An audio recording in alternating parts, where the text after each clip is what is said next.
Nothing on this show is authorized by the Food and Drug Administration, and nothing said here is intended to treat, cure, prevent, or diagnose any disease. Contact your physician before starting a diet or exercise regimen, including supplementation. This is not medical advice and is for entertainment purposes only. That's on the chest.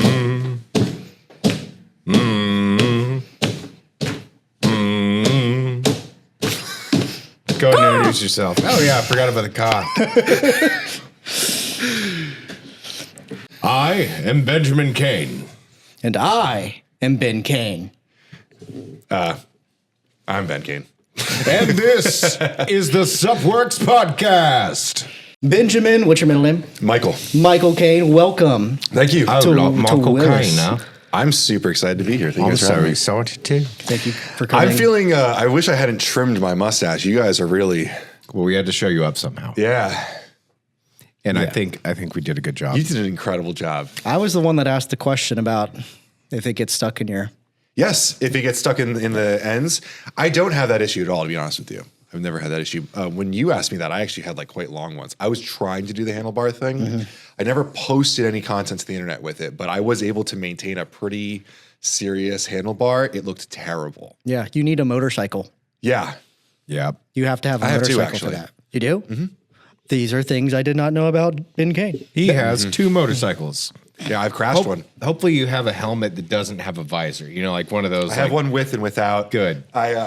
I crashed a CBR 600, in 2012. There's a whole patch of my ankle missing skin preview so you can see.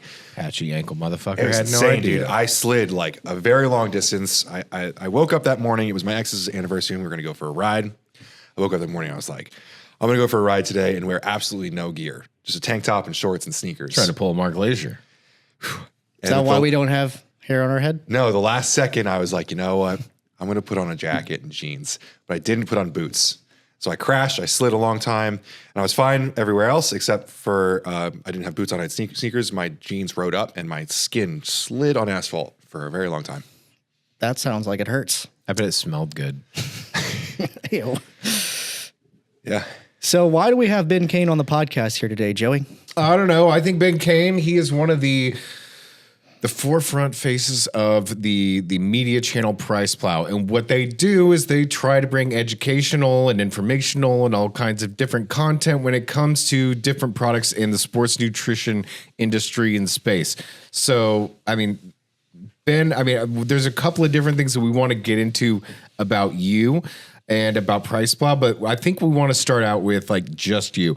What is the Ben Kane origin story and how the hell did you end up getting here into this weird circus that we call the nutrition industry? Okay. I'm going to try to put this quickly, but also give the details. So I was a marching band nerd in high school. We've talked about this. Yeah. I took marching band really far. Like I marched in college for Rutgers, and then I did something called drum and bugle corps after college. And I was really, really into music, but I kind of, I was extremely underweight when I graduated high school. I graduated high school about 160 pounds. For reference right now, after losing a lot of weight, I weigh 240, 230 pounds, somewhere in there. So it's a decent amount of difference. We have a Still follow-up question about that Still later. a big dude, though. I actually figured we were going to talk a decent amount about this because in like 2019, Joey had predicted that at some point I was going to become like some sort of endurance athlete and lose all the muscle. And you were totally right. Yeah. Yeah. Noster Joey. But I wanted to become like regular sized. So I got into lifting and eating, and I have this thing where I overdo everything. Like anything worth doing is worth overdoing. And so once I became like a normal size, I decided I wanted to be an abnormal size. And I took that really, really far. I went to Rutgers for dietetics. I was working at Vitamin Shop. After working at GNC for a number of years, I worked at Vitamin Shop. One night, I was closing up shop. You're supposed to lock the doors at a certain hour. There was a guy that had come in, and he seemed kind of interesting. So I locked the door and was like, "Hey, I'm closing, but whatever, I'll help you out if you want to look at anything." And he walked up to the front counter and asked me what the worst product in the store was. And I took him to a product. We can talk about what the product that was later. C4? That's a weird question to ask. Why did he ask that? Because he was Mark Glazier. Oh, he wanted to know what you know. And I answered at that point, it was a while ago. And this is before people had an understanding of supplements like they do now because of content like we create. I answered in a way that like normal people would not have been able to answer at that time. And he offered me a job on the spot. I actually dropped out of college and went to Nutrabio. How old were you? Mid-20s, early 20s. But I had been working in retail for a long time at that point. I want to know what the product was. It was, I've never said this. I've never shared this. I used to joke that I had an NDA about it, but I don't. It was mutant mass. Mutant mass. It was like 30% protein by weight. It was high fructose corn syrup, just maltodextrin. Very cost whey protein concentrate formula. that was like, WPC 34 for sure. Ooh. It was like a gastric bomb. With a measuring cup serving size? Yeah. Oh, boy. It was like 1340 calories, I think, something like that. I mean, maybe it's really good for mutants and you just had the wrong customer identified. Those high fructose corn syrup metabolizing mutants that are out there. Looking back, it was useful for a certain kind of person. And I've come to, that was your era, dude. That was like that C4 era, like, oh yeah. And looking back, like, I know that's the kind of answer that now that I've matured, and if I asked like an Aaron Heidebrett or you or someone who knew that era, like they would be like, there was a customer for that. Like you may not like it because it wasn't super. At the time, it may have been at the forefront of technology as far as mass gainers go. But I mean, that was then, and now we're in a whole different paradigm now. Well, maybe they didn't even know. Maybe they just wanted to make a crappy product. Sometimes that's true, too. Or maybe early 20-year-old athletes that have the metabolism of a hamster on a wheel can take that kind of stuff and gain muscle from it. And that's a large part of the consumer base, right? So you get hired. What do you get hired on as? My actual title was product specialist, but I was customer service rep. I was the customer service rep that answered questions that customer service reps Did you take phone answer. calls and do live chats and all that? So at this point, Nutrabio was averaging a huge amount of phone call volume. Yeah, back at that time, we did a lot of calls. It was a huge part of the job was being in the call queue. I remember when I used to phone call companies Me too. We all have that in common. with a touch tone phone. Did you work in the customer service department? No, I was never there. No. Oh, I did. Yes. Okay. So from there, I worked under a lovely customer service manager. At this point, Nutrabio was a lot of like people in the office that were not sports nutrition. It had morphed over time as this industry has changed. It becomes a lot more specific to like sports nutrition people, of course. Mark gave me a job and then didn't speak to me. Like he stayed in the CEO's office as a CEO does, and I had to work my way up. And eventually got to a point where I was key accounts manager for a while. I was managing GNC Vitamin Shop. I did the Vitamin Shop launch and the bodybuilding.com launch. We won Breakout Brand of the Year in 2017 when I was managing bodybuilding.com. That was what I consider to be like the start of the glory years for. Man, I remember those bodybuilding.com awards. They used to mean so much. Deal. Yeah. Huge deal. That's a lot of money. Yeah. You can go to some companies like Animal and they'll have like 50 of those glass trophies all over. I'm so proud to have that one. Yeah. I put it right in the front of the front room at Nutrabio. There's like a showroom. And I was so proud of that trophy. Looks like we made it. Yeah. Yeah. Their wholesale department really exploded. They're huge in brick and mortar. You make their promo boxes, you know how many of those they ship out. Yeah, it's kind of mind-blowing. You go to any store in America, you're going to find Nutrabio. You may not find them at GNC and Vitamin Shop or like major specialty, like whatever. Dude, but people ask me about that box all the time. I'm like, you're not ready for the investment. I'm like, don't even ask because like you don't know. Like, I feel bad for small companies when they do it because I know how much they put into that. Yeah. Because they want to be cool like Ghost. All right, so segue, working at Nutrabio, how do you end up finding yourself at Priceplow? So I wore a lot of hats at Nutrabio. I segued my way out of the sales because I'm not good at sales. I'm just a good relationship person, and I just happened to be there when they were doing wholesale, and I got wrapped up in it. I did my best, but I'm really more of a marketer. End up doing a couple brand campaigns. Did a really big campaign called wow, this is escaping me. It was we did this whole campaign, and I did a whole video thing with it. And we did this huge shoot with all of our ambassadors at this gym, and it was really cool. And it's gonna really kill me. It'd be on their YouTube if you want to pull it up. But we did this huge launch and went to the Olympia and had like this huge 40 by 40, and we launched this thing called BioCrew. I designed a consumer group. It was all super consumers. We had like 3,000 people in the group that I grew it to, and we would do kind of like the old animal barbell clubs. We would do these meetups and we have like 200 people come. Yeah. And that bodybuilding.com year, we collabed with them in Vegas at the Olympia and threw this huge party. Julian Smith was a bodybuilding.com athlete. He came. They brought their top athletes. We brought ours. And wow, that is me and Mike. Oh my God. Look at that. Holy shit. Is this when you first met? So this is where the story really, This is where the so love cool. started. This is where the whole story goes. Mike and I become friends because I'm his contact at Nutrabio. So for those that can't see, we're watching an old Priceplow video. This is the How old Olympia. were you in this video, where Ben? Mike is interviewing Ben, 25. and Ben looks like a completely different person. They couldn't even focus the camera. All right, Yeah, there it is. Too big for the focus. Now, how old were you? 25, I want to say. 25. I've never watched this video. I bet you were on top of the world here. Yeah. This is Rob. Right next to is Rob Flippus on Instagram. He's quads like Rob. He has like 36-inch quads. He was the first man to squat 929, I think. I bet he can Y'all crush look the a exact fucking same. watermelon in between those. He's awesome. You look So- like a taller, not as wide version as him. So we had this whole campaign where we went out and got some really cool athletes. Him, this the top CrossFitter, and we launched this EAA Energy.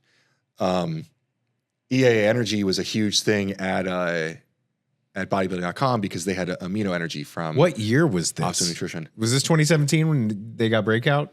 Or was this after? This is 2018, I think, because I went to Priceplow in 2019. So was this it? This is when you like first kind of like made content with Mike? No. I'd been making content with Mike for a long time. Oh, okay. Like I was his contact for a while. We did a couple viral videos types things with him. We donated products to have tested for like BCA spiking and stuff, BCA calories, and he had a bunch of.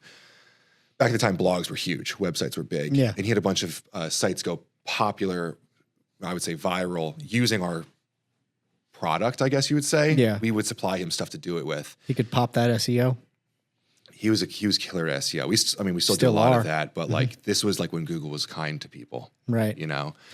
This is this is crazy. I haven't never watched. Wasn't this there video. someone else who worked with Mike prior to you? Like, what's the There was price? CJ. What's the Priceplow story? I'm not really familiar. This segment is brought to you by Cage and their product HydroCharge, a hydration supplement designed for those who take their fitness seriously. Proper hydration is crucial for peak performance and recovery, and that's where HydroCharge comes in. It's formulated with a blend of essential electrolytes sourced from coconut water, plus a mix of antioxidants from various fruit extracts, supporting not just hydration, but also your body's natural defense systems. One of the key aspects of HydroCharge is its attention to clean ingredients. It's free from artificial colors and flavors, aligning with a health-conscious lifestyle. And let's be honest, staying adequately hydrated during workouts can be a challenge, but with HydroCharge, it becomes a lot easier and more effective. If you're looking to enhance your hydration routine, check out HydroCharged by Caged. Visit their website, caged.com. That's KAGED.com. With Caged, never stop evolving. K-A-G. Everyone's going to be like, C-A-G-E-D. Oh, no, I'm dehydrated. So Mike was playing water polo at Ohio State, and he wanted to find the best protein prices. And at the time, price comparison sites were huge. Like you would get coupons, and you'd go there, and you'd find the stuff that Like a kayak.com for there was stuff for everything. supplements. Yeah. Yeah, there was stuff for everything. And so Mike was playing the affiliate game, you know. Huge. We still do a ton of the price comparisons. If you go to our site, you can get a lot of that No, stuff. I see them. still, Yeah. Well, right? that's where the name makes sense. But then Mike realizes that you need content to drive this stuff. Yeah. So he starts doing YouTube, and admittedly did a great job at YouTube for a long time. You know, when you look at like the heyday of like YouTube fitness, like he was up there. We have some videos like Rich Piana stuff back in the day, still doing very, very well in search. Damn. But he needed social media. Yeah. So And this was in the realm like before social media was like super big. Because like all that stuff really popped up maybe like 2005, but social media didn't really hit its stride until the 2010s. At some point. So at this point, I was really adept at creating communities and let's say nurturing them and kind of like stoking the fire and like being able to convert that and really be able to make real conversions. Nutrabio, I left end of 2018, right after that Olympia. And then I went to another brand for like 6 months that didn't work out with. But the company that I went to was really excited to announce to people because at that point I was traveling a lot and like people kind of knew who I was just as a rep. Like at that point you kind of knew people at companies. And so this company was really excited to have me, and they called Mike. They're like, we got Ben Kane. And he called me, and he's like, what the fuck, man? I wanted you. Like, why didn't you call me? And I didn't know. I didn't know that he never expressed this to me, that you wanted to bring me on the team. And so he's like, all right, after this one, you're mine. Like, when this is over, whatever. He peed on you like a dog at the park. I love Mike. He's a really good dude. He's really great to work with. And I was like, yeah, sure, absolutely. And things didn't work out at that company. So called him. I was like, man, I'd like to take you up on that offer. And we figured it out. Yeah. It was really dope. When I came on, it was, he didn't promise me anything. It was all commission. I made as much as I could make. Literally. Yeah. So would you go and do your own sales and do your own content just all under the Priceplow? Like what's the business strategy? Man, you want to talk about this. It was really cool because I'm not like a business person. I think I'm a logical person. I just see systems and, and Mike had a really great lifestyle business at the time. He was supporting his family with content and not a lot of employees like we have now. So it just kind of was what it was. And I came in and I was like, Cage launched 3 new flavors in the last quarter and you didn't cover them. Why? Well, they didn't reach out. Well, why didn't you reach out to them? Well, we got all this other content. And it's a one-man show, of course. Like no criticism. But what I proposed to our then clients and then built was a retainer system. I know you're going to come out with something. You should be coming out with something every month, at least once a quarter. Yeah. Let's make this so you can expect this content. And we have regular calls where we plan this stuff. I've just been building that ever since. We have clients. Yeah. We work as an extension of the marketing department. So it could Totally be blogs. Most people know us for our videos, of course. That's kind of like what most people covet, but I think the blog is underrated. Yeah. The SEO for sure. Email newsletters, hot deal blasts. We're also active on Twitter and Pinterest. No one really Pinterest. Who manages that? We use Buffer, and it just goes everywhere. You know. So one of the things that I also think brought you and Mike together was what I have coined as the Priceplow Dogma. And I wanted you to like explain to people who don't know what Priceplow is, like the mindset of the dogma of Priceplow, because I have like a few bullets here that are based on clinical studies, a complete disdain for proprietary blends, compliance, transparency, and insecure intellectual property licensing, and calling out like certain things as you see them. I just would really characterize it as like Mike and I, like we're like a dog with a bone, bro. Like, and I feel that way about like creating quality, and like we have a very low tolerance for bullshit in our industry. Like, and we care very passionately about that. And that manifests in a couple different ways, like caring about clinical studies, caring about IP, caring about proprietary blends and stuff like that, like having the best for the consumer. But like, it is 100% from like a point of passion. So if we could dive into each one of these things. Yeah, give it to me. Let's just take it step by step for people that are completely new to this like industry, who don't really understand what all we're talking about right here. In this Priceplow Dogma, you guys have a strong belief system that is grantedly shared amongst plenty others in the industry. First of all is the clinical study aspect, and where you see, certain products come out. Many of them that are good actors are using the clinical dosages that are used in the study. But when you see people deviate from that. I should say that if there's any one person in the industry that has actually changed my thought process on this, it's you, just so you know. You've done a very good job of reminding me that clinical studies have their limitations and that not every ingredient like specifically has a specific dosage. You can work on a pathway and these kinds of things. But for the most part, we like to see that consumers are getting the worth for their money, right? And I understand. I used to buy supplements, right? Like I used to like have to allot budget for that, and it really pissed me off when I realized I was being taken advantage of. And we've got something to talk about in that realm later on. I mean, we could use this to exploit the conversation about the Priceplow Dogma. It also violates another thing that you're going to get to. I'm pretty sure you mentioned proprietary blends as well. Yeah, proprietary. All right, so talk to people about what proprietary blends are, why you guys think they're not good, and then I can counter with why they might be good. But go ahead. Well, anything that you would say about why they might be good would not really meet the criteria for why I would say it would be bad. right? Okay. I would say that the majority of proprietary blends in the history of dietary supplements did not exist to really shield any actual proprietary information or like. It's not like the formula for Coca-Cola. Yeah. And if it was, it would be extremely easy to figure out anyway. And the thought that these small companies will say it's a secret formula because I don't want Ghost to find my special formula and do it. Who's to say maybe that they just don't really understand it enough and they're leaning a lot on their manufacturer too? Most of the time, yes. Most of the time. But my point really just being like, even in that case, like if you have an extremely special stimulant blend, someone like Ghost will not mind paying the, worst case, $1,000 to make $1 million.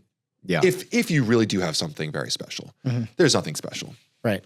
You know, Joey's put together some really cool blends and maybe kept them to himself, but like you leave breadcrumbs. Sure, I leave breadcrumbs everywhere because I kind of want people to find out. And but that's kind of my point, is that the kind of people who do actually create these things, that's what they want. But then there's like the flip side. So for people who are not familiar, a proprietary blend is when you list a certain amount of ingredients, you disclose the dosage of the total dosage of like, say, 5 different ingredients, yet you don't really describe the dosage of each individual one. So this, by law, allows for a certain amount of room for interpretation where a good actor could be putting fully clinically efficacious dosages of each individual ingredient versus other players who might not be so ethical and do what is called pixie dusting, where they're going to put, 90% is the first ingredient, and then they put like 1 milligram of each of the rest of the ingredients in there, deceiving the customer into thinking that maybe that this has all the stuff that they're looking for. You could have a laundry list of ingredients in a proprietary blend. You're like, oh yeah, green tea and coconut water and all these different things. I know what that is. I know what that is. I'm getting all these things in this proprietary blend. That's 3 grams. And that's when you should pump the brakes, because suddenly, the dosage itself kind of tells you that, hey, maybe there's not a whole lot of that stuff that you really recognize in there. And yeah, you might pat yourself on the back about thinking that, oh, I'm getting all these great different things, when in reality is you're getting 90% of one thing, which is like super cheap, and then all the rest of the stuff that is really desirable, they're nowhere close to being efficacious. Well, I guess what you can argue is that it does nothing but de-incentivize the clinical notion. What's the point of having a clinical dose in something if you're not going to fully disclose it? Okay, so I'm going to give devil's advocate here for a second, and this is something that I've been enjoying doing more often, just to stoke the fire of discussion. It's obviously really easy to figure out when the proprietary blend could be something legitimate. Recently, Stack 3D did the formulator thing where they put a proprietary blend and let people... It's a deformulator. Deformulator, sorry. Yes. I apologize, Shane. You looked at the formula, it was pretty easy to figure out that it was somewhere near close clinical. It's pretty obvious when it's like coconut water and a bunch of bullshit and then Yohimbe at the end. Like, it's usually kind of obvious. That's quite a gulf, though, in dosages between like coconut water and Yohimbe, because... But that's kind of my point. Yeah. Right? Like when you look at, like when the whole blend is 4 grams and they have citrulline and beta-alanine, you know that... Something's wrong, right? It's pretty easy to figure it out. It's like, I'm hydrated, but also have some anxiety. Yeah. Yes. But like on the flip side of things, sometimes I kind of do regret how far we've strayed from proprietary blends in general and straight to full transparency, because... Well, let's also be real. We're just talking about our sort of little bubble too, because when you go to like MLMs and stuff like that, like it's still out there. It still exists. Very much. Yeah. Very much. But my point kind of being is that we've gotten to a point where dosages are so everywhere and so known that like it strays people from taking things that probably would have worked incredibly well for them. Like for instance... For them. Yeah. Yes. Very simple thing. You look at like we were at Walmart today, pre-workouts there. 6 grams citrulline, 3.2 grams beta-alanine. Totally fine. 300 It's a lovely thing to see. Right? Cool. If that was a proprietary blend and you couldn't see that it was actually 4 grams citrulline, 2.5 grams beta-alanine, 150 milligrams caffeine, 99% of people would get the same fucking workout. Sure. Yeah. It would not change that much. Kind of subjective. But if it said that on the label, a ton of people would not buy it. And if they did buy it and took it and compared it to what they thought it would have felt like, they would say, yeah, that my workout was nowhere near as good because there was more citrulline in the other one. People legitimately really think that these things like make or break their workouts. I mean, the placebo effect. I mean, there's something psychologically reinforcing about seeing a fully disclosed label and you're like, checking off the boxes in your head, like, oh yeah, I'm getting this and I'm getting this and I'm getting this. And sure, that may be true amongst like super users, but general people that are just going into Walmart, they're going to see that and be like, okay. Well, this is another thing is like, how do we really, really know without the testing? Well, this is you asked about like clinical dosages. The clinical dosage of some of these things are just those clinical dosages because that's just what it was studied at. Like a lot of these people have not actually looked at like much lower doses. Like itrozogene to new level. They made that new level ingredient. Like they did test varying dosages of inositol to figure out which one would be the best for them to use for that addition. There are plenty of cases, like look at citrulline. I've posted the data before. There's data showing at like 2.4 grams. There's a increase in serum arginine. Right. And I think what's neat about that and following these clinical dosages is you kind of understand or develop an awareness for at least what the bare minimum is. Yes. Like if you're going to ante up and play the game and like make a claim about this is going to increase your pumps in your workout, it needs to at least be at this 2.4 to 3 gram threshold. But one of the things that the clinical studies really also doesn't explore is like the top end. Where's this maximum threshold? Now there have been a few studies recently that have touched on that with like the 10 gram citrulline study, and then the lack of having any kind of returns above and beyond that. So check it. So this is like my recent logic. I've been spending a lot of time thinking about this because I had one video go extremely viral where I mentioned a thing about citrulline and I had a lot of hatred comments. And I had to like really sit down and think about my philosophy on this. Citrulline is in a dose-dependent fashion in terms of benefits, right? Sure. Starts somewhere around a little over 2, tops out, bang for buck, probably in between 8 and 10 grams. Yep. There is an increase at 12, but it's like not worth the extra cost, probably. Yeah. Citrulline and arginine have a synergistic relationship. Sure. Problem is arginine has a bioavailability issue. Maybe. Yeah. You can play with these dosages, but the cool thing is that there's a stabilized arginine that works really well. Sure. That one is only clinically supported at 1.5 grams, however, though. Yeah. Right? I know a little bit more about that, but yes. There's a 750, but you might as well go 1500, right? Like, if we put all of these things together, and then if you look at the 3D pump breakthrough study where they compared to citrulline and 8 grams of citrulline had a decent amount of adverse reactions. Adverse. Yes. Okay. What are we talking about here? Stomach issues. Oh, man. My tummy hurts from too much citrulline. I was hoping it was boners. Is that adverse? Uncontrollable bonus. I don't think that's adverse. I think that's just a reaction. I could sell that. Yeah. Well, citrulline does have some. Isn't there some? What, uncontrollable boner side effects? But there are some blood flow benefits. Well, of course, yes. You just don't want the person spotting you on bench to, take too much citrulline. Their tummy hurts and they've got uncontrollable boners. Some people pay good money for that. Putting this whole thing together. They're farting in your face with an erection. My whole thing is putting this whole thing together here is like, if you're using 1.5 grams of nitroglycerin, like a lot of companies are, there's no reason to be using the top end of citrulline. I mean, you could, but yes, you're right. Is no practical reason. Yeah. No.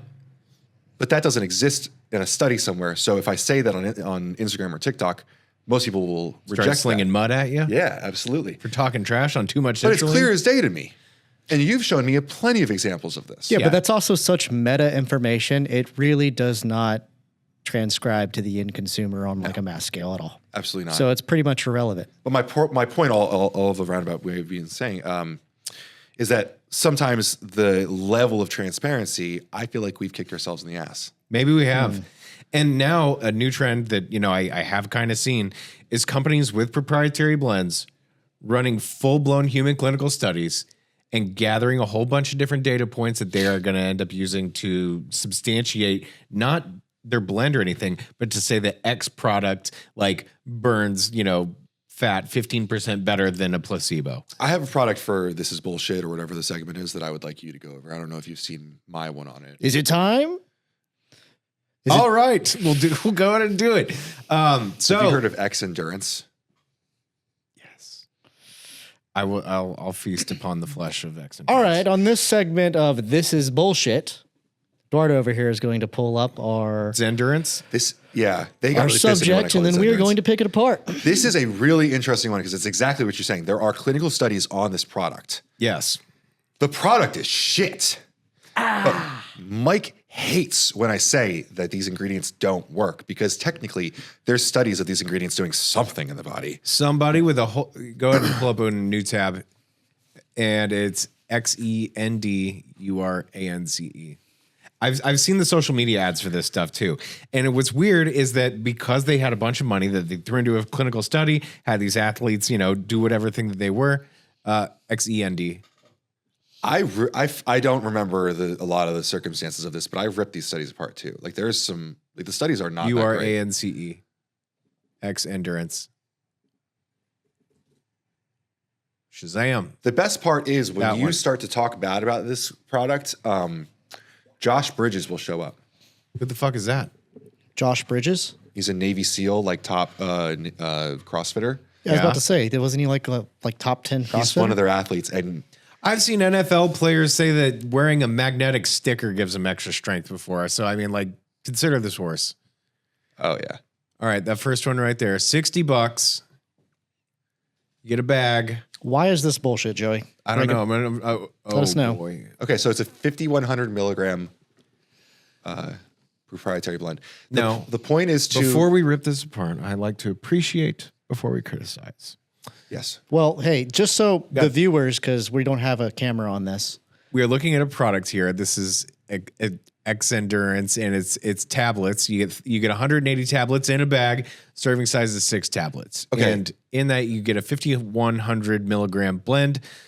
Starting off the list with calcium carbonate, followed by papain, magnesium oxide, potassium, more magnesium hydroxide, catechins, selenium, which is odd they're not saying what kind, chromium, and black pepper fruit. Okay. Before you go further, you've stumbled on one thing, but it's not the funny thing. The really, really big thing is chemistry. Do you know what I'm going to say here?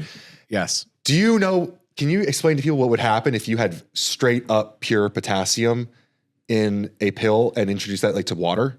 Oh, an explosion. Like this product would actually be a bomb if Literally. that label was correct. Yes, of course. And so first, we're Like just scratching potassium the will surface. explode if it touches water. The way that this is written on this label, first of all, it's not very compliant because any minerals that you have included, calcium, magnesium, potassium, selenium, chromium, all of that stuff has to be listed as their source, the percent RDA, all that different kind of stuff, and it should be at the top of the supplement facts panel. But we have a proprietary blend, so there is some secret to this formula, and yes, it is. It's endorsed by Informed Choice for Sport. This is why you should go with BSEG. Goodness. Okay. I'm sorry, Informed. So yeah, not listing the source of magnesium is striking because we assume it's elemental potassium and that it will explode inside your gut.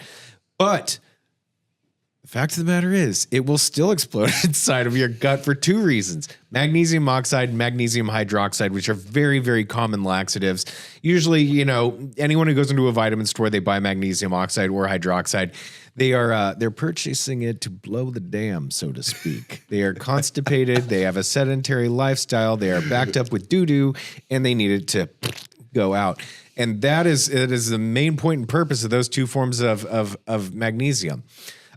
Calcium carbonate is actually leading the list, which I do think is an interesting buffer. It can help a little bit with lactic acid. We right? could talk a little bit about that. How much do you need of it to do that?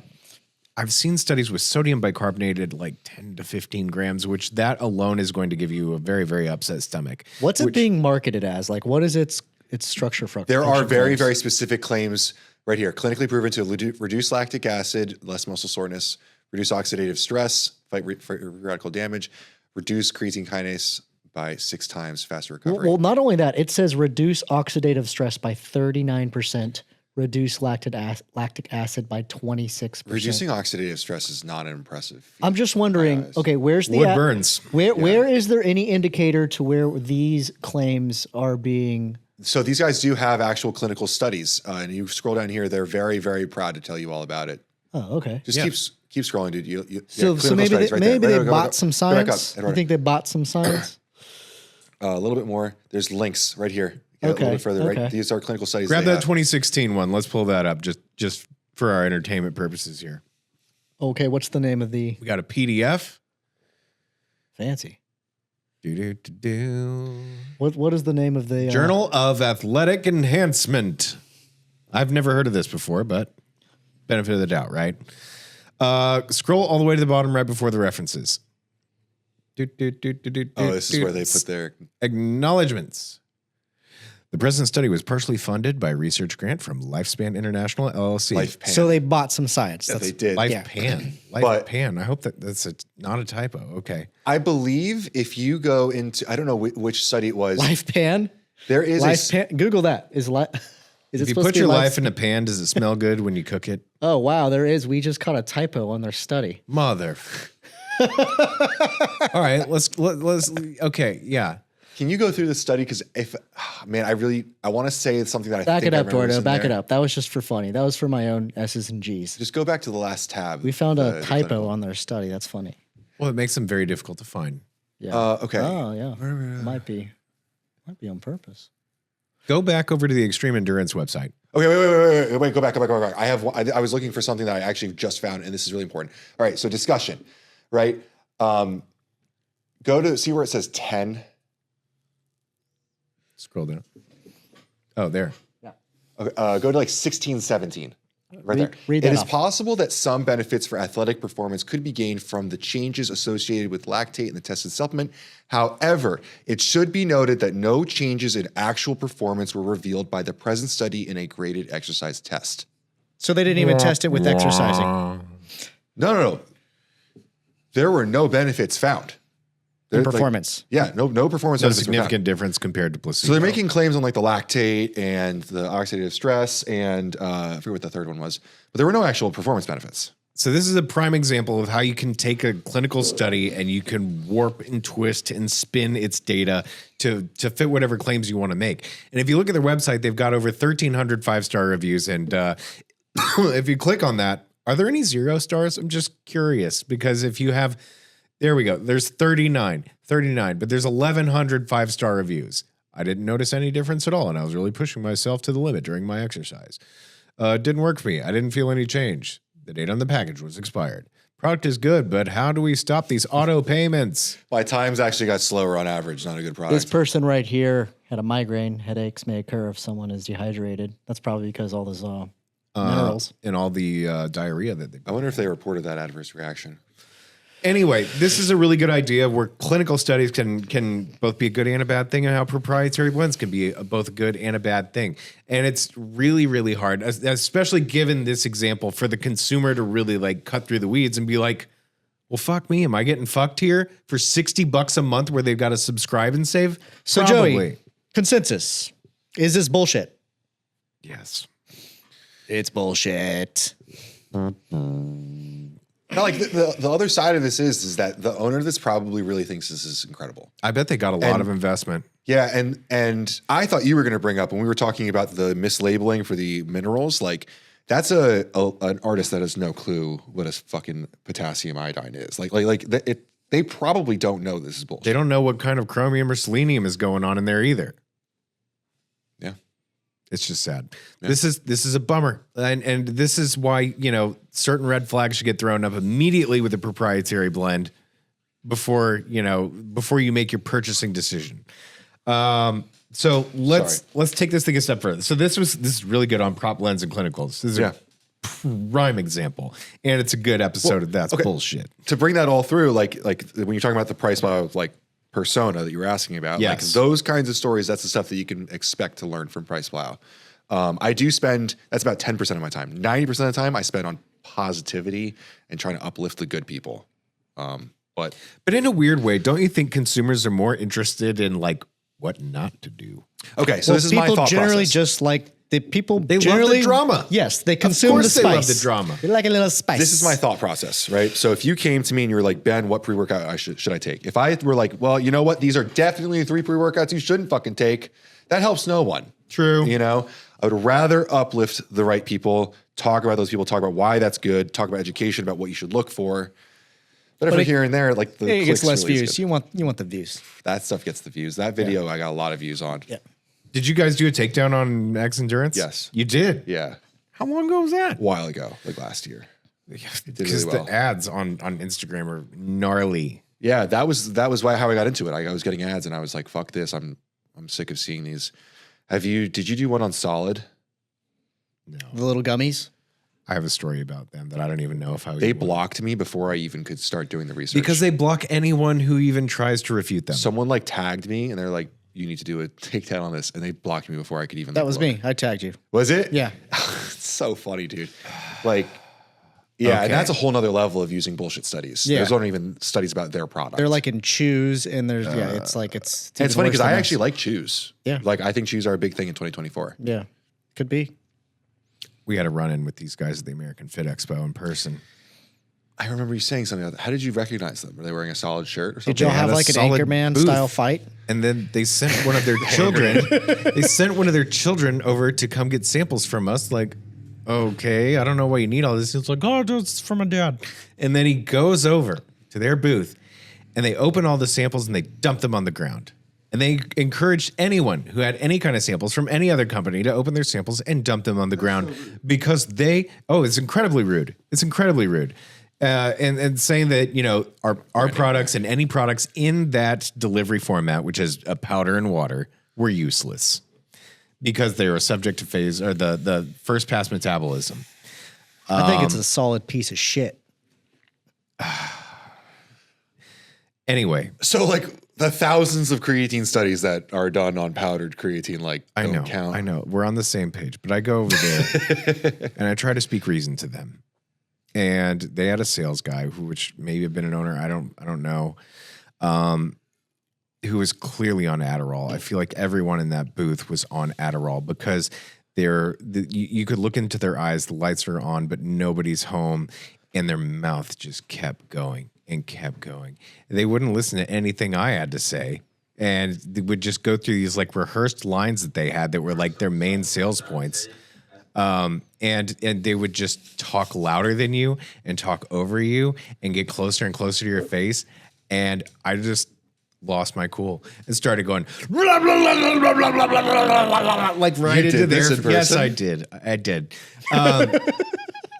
And then Michael I came love that up, that's your definition of losing your cool. That is so. I love that so much. like I got equally back in their face and blah, blah, blah, blah, blah, blah, blah, blah, blah, blah. You How look like long one ago of was the this? fish from like SpongeBob. Yeah, I mean, I didn't know what else to do. I was How like, long ago is this?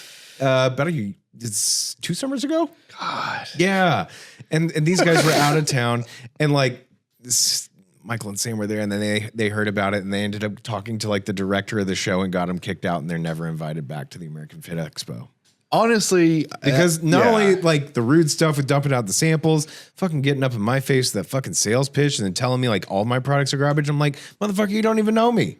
You don't even know me. Yeah, the dumping of the stuff on the ground is so uncalled for and like there's no reason to do that. There's no reason to attack other people.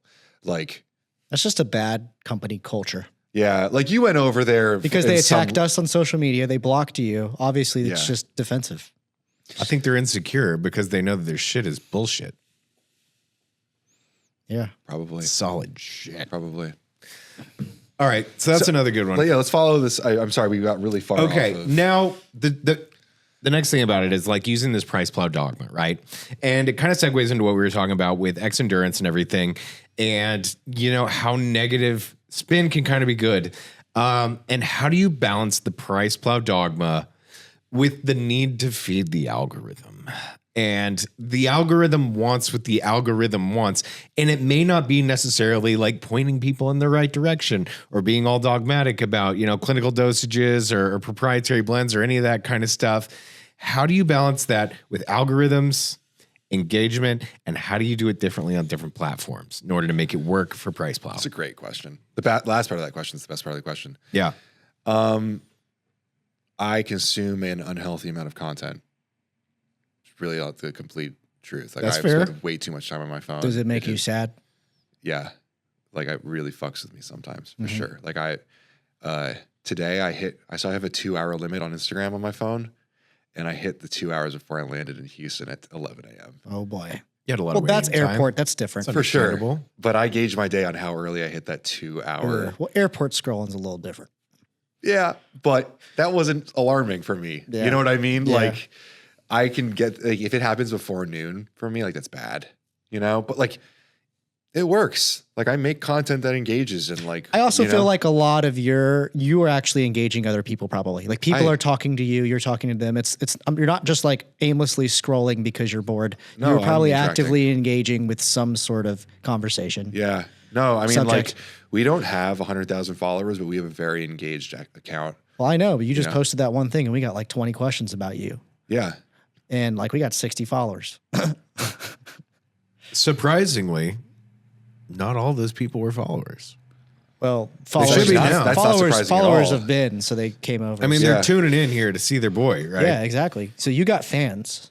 So, and they have questions. So we should actually ask some of those fan questions. All right, fan question number 1, which is actually one that overlaps with some of our preloaded questions. We can get back to that question a little bit because I know you want to talk. Oh, more yeah. about it. No, I just basically, you follow trends and you find ways to insert that into there. Yeah. Getting the part of doing it on different Platforms? is the really interesting part, because Yeah. I've always had, when I left Nutrabio, part of the reason I was talking about my value with my network was I had like over 1,500 connections before I left there. And that's a lot for Yeah. connections on LinkedIn. So, Yep. So this is a combination question. This comes from your boy Darren. What bothers you the most about working with so many different personalities in the industry? When that also like segues into what/who do you hate the most in the industry? I actually wrote a note down about this. Darren told me about this question he asked, and it plays into a discussion that I had with Greg Helton the other day. I have to give him credit for this. Greg Helton, the owner of Fresh Supps. Yes. Yes, but also an incredible designer as well. Designer, right? Like worked for Rise. He's actually going to be on the podcast. In a couple Yeah, weeks. yeah, he was really excited about that. So everyone has a niche. We were joking about this earlier. Everyone is a niche. You are a formulator. Yeah. You have incredible input on content and marketing and everything else. I love discussing it, but at the end of the day, I watched that clip where you were talking about Bang. Yeah. And you attributed Bang's success to 300 milligrams of caffeine. I felt like it was an arms race. Yeah. And you absolutely should feel that way because that's your specialty. Well, and it's also for the dollar. It's literally bang for the buck. For sure. And I don't disagree with you at all. But I had a marketer send me that clip and be like, I never thought about this, but I completely disagree. It's because they were spending $20 million in marketing every year. Not back in like 2014. Absolutely. Back then? Absolutely. Who said that? Okay, does the person, you don't have to say any names. The person that said that, were they themselves a marketer? Yes, but that's my point. That's my point. And this is the hardest. This is, I've never seen an Like- advertisement, print, digital, or Well, otherwise. let me just make No, an no. example. It Let me just wasn't make a quick advertising. little example. Glaxon scaled to like what, 20, 30 million in a couple of years? Sure, yeah. Probably spent less than $100,000 on marketing. Okay, yeah. The first 2 years when we were involved I think in we, it, I don't know if spent we've less than total spent No, no, that much. we Let's- spent less than $10,000. You don't have to have a lot of money to do good but marketing. let's flip that. Let's flip that. Glaxon took a couple years to get to 20 million. Yeah. That was literally what you just said. Yeah. Bang was throwing that entire income, the entire revenue, like that was their marketing spend. And it wasn't advertisement. It was dropping off a 52-foot truckload of cases of Bang to just give away at the That's Arnold. promotional marketing. Yeah, it was. Some people they get that confused. There's marketing where you do advertisements and social media, but then there's promotional marketing, things like buybacks, buy one get one. There's all different types of distribution type of marketing. Yeah. You guys remember this. If you went to a Europa back then, they just had a booth that was a stage of dancers that just, I don't know what they did. They danced. They just danced. It was so stupid, honestly, but it worked because every one of us knew if we went to the booth, we'd get a free fucking can and we all go drink them. And everyone thought it was really cool to walk around with the Bang. It was cool. Like Was it cool or you just wanted the free Bang and you wanted to see the chicks dancing? You wanted that 300 milligrams of caffeine for free. I not only wanted to go there and see the girls dancing, of course, They get the look can. like they're having fun. But then I wanted to go back to my booth and stand at my freaking green Nutrabio booth without compromise, and everyone see me drinking the unicorn fart flavor. Sure, you know? real What's that, Ben? Can I have one? Exactly. Where can I get one? Go over to the booth over there with the dancers. Like they're having fun over there. You should check it out. The tough part of Priceplow is that I have to post my opinion, and it has to be judged by every single person of every single one of those fucking corners. And they have to tell me their side of that. And I have to make something that somehow engages with all those people. That's the lovely thing about the Supplement Works podcast is you can have your opinion and not have to defend it. So I don't defend anything anymore, but like, Trademarked. but you kind of understand my point. Yeah, It's yeah, like everyone has their own unique perspective. Like, you know, Ghost is going to come out and say they did the first authentic collab, and then I'm going to get a message from Muscle Tech saying, no, we did the first licensed inclusion before them. That was the first. Like, there's always someone else, and there's nothing wrong with that. But like, So to like follow up on the question, you're saying one of the struggles is just juggling like egos and kind of expectations. my text messages are a therapy session for the entire industry. I have to hear everything that is like every issue with any problem, and there are plenty of times where someone launches rainbow sour strips, and It's a thing. Yeah, you got to go make a video about it. yeah, that's my job. And that's okay. I'm okay with that. I have made peace with that. You know, we went down to Washington, I respect DC. that. And I mean, if people, do you want to add context to that? You can add context to that. That's fine by me. Ghost did a collab with Max Tuning, and Max Tuning already had this product out. It was rainbow sour strips. It's a candy. It's a candy. It's trademarked. It's in freaking Target. It's everywhere. It's Go to one Target of the, for your yeah. rainbow You can sour watch Max strips. Tuning on YouTube. He's, you know, it's impossible to miss this. He's a fitness influencer who made a candy. And then Pretty 4 good. weeks after Ghost does, well, first of all, Ghost gets requested this collab for like 3 years straight. They make us all wait for it, right? They make us wait till the third fucking date for this. The third year they do this collab or whatever, they drop it. And everyone's crazy for it. It's in GNC and Vitamin Shop. This show, what day is this podcast going to come out? Tuesday? Yeah. Here, I'll give everyone a spoiler. The day this show comes out, the next day I'm launching my awards. Sour Strips is product of the year for Priceplow for 2023. It was the coolest fucking launch of the whole The year. It was RTD huge. or the powder? The whole thing. Just whole Sour Strips, the collab. It's sold out in Vitamin Shop and GNC at the same time. I don't think you can get it anymore. No. The energy drink was very tasty. Their best flavor. And it was amazingly launched. 4 weeks later, Nutrabio launches their L-carnitine. Yeah, but can I just I defend this want for you to. 1 second? I want you to say what you want to say because Okay. Because we here at Nutramedia designed those labels. I didn't know you were going to say that. We did. Oh, I know that. Yeah. Those labels were designed, approved, and sent to print several weeks, if not months, before that ever existed. Okay, and that's. I'm really happy you said that because that leads me to say two things. First of all, We were not again, aware of Ghost and their collaboration. but Max You were aware of Tuning, the candy. one I'm the aware of biggest who Max Tuning influencers is. in the space. Yes, I'm aware of what Huge- Sour Strips is. Huge sour strips. Yeah. You can't tell me that you've been on Zoom meetings with Nutrabio when they have their marketing meetings. There's like 20 people in that room. No, usually it's only like one or two. Maybe your meetings, but there are like usually like by the time that this product comes to market, there's at least one meeting where there's a large amount of people that see rainbow sour strips. Yeah, probably. Yeah, I wouldn't doubt that. Why didn't anybody say, oh shit? And then, okay, so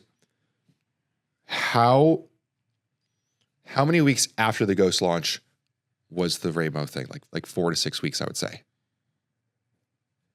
More fresh than that, isn't it? No, yeah, it's probably longer than that. Okay. Yeah, maybe 8 weeks. I don't know exact time. You would say that the Ghost launch occurred after the product was in hand. That I don't know.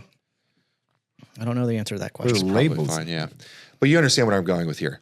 This Yeah. product sells out in GNC and Vitamin Shop, the two biggest stores in America for this, and someone on that sales team drank one, just percentage wise, or knows about it, or saw it, or has heard about it, saw it on Instagram, whatever. Like no one, like someone knew. They had to, yeah. Someone absolutely knew. I would say that the probability is slim. But in defense also, and this is the genius behind the word sour strips, is it's generic as fuck.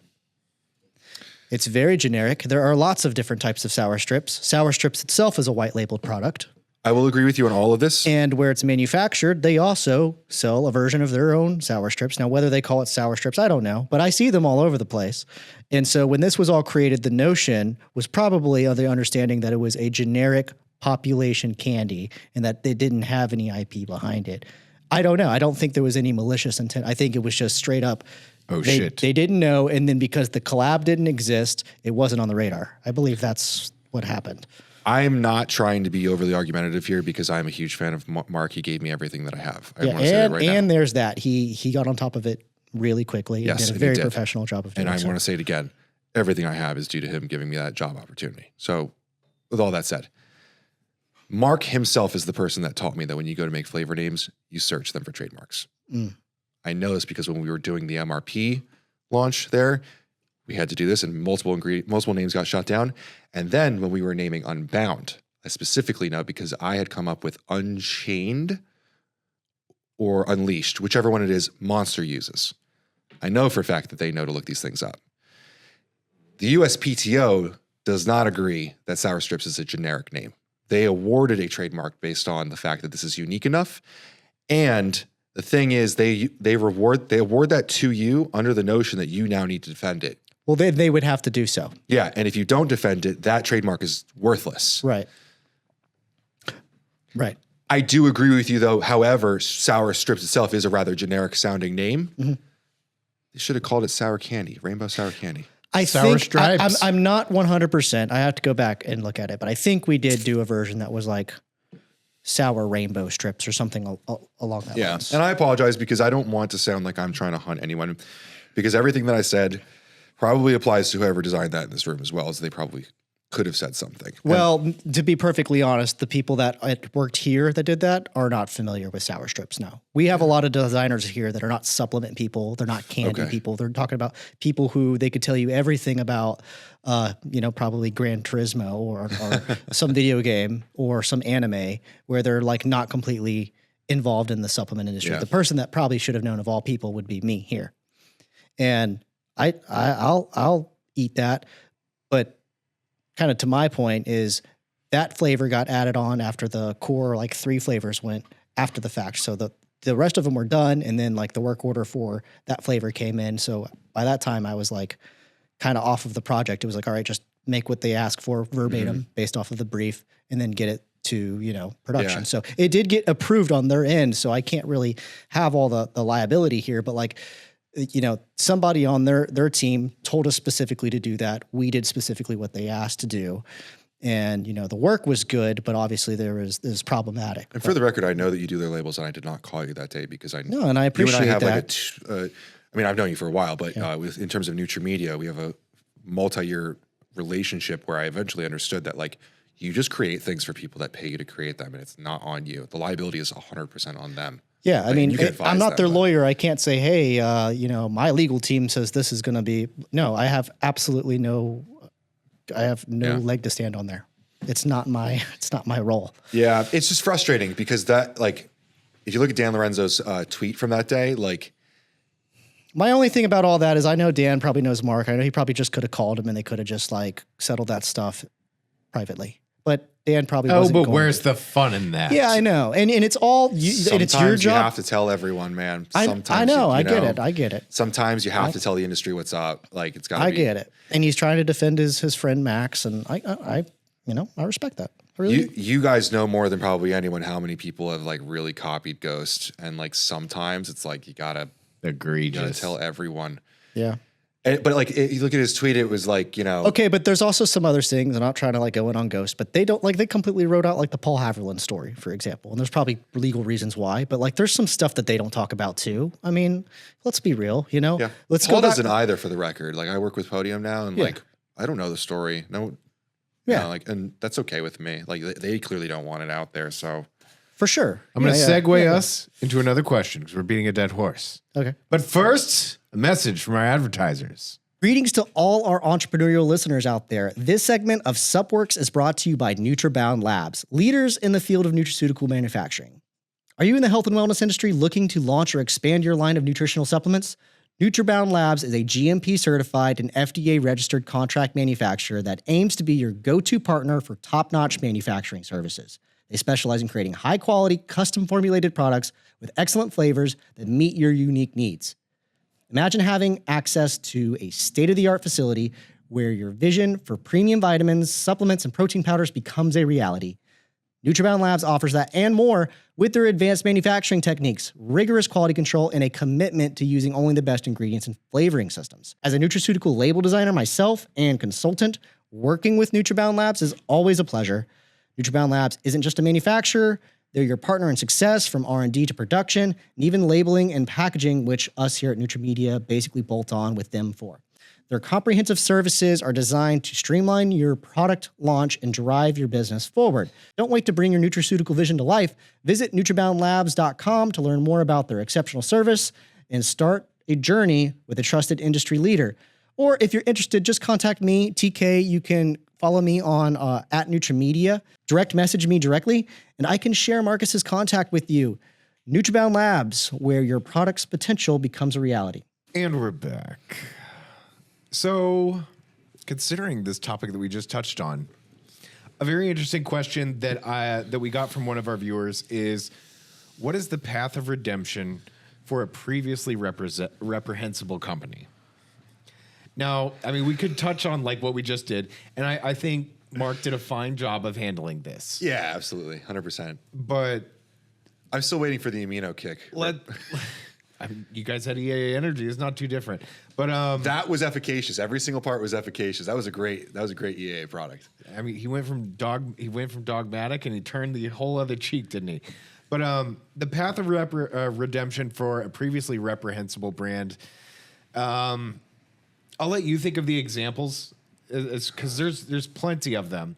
I have a really good one. It's going to come out slightly wrong when I say it, but it really was the most impressive way I've seen it done.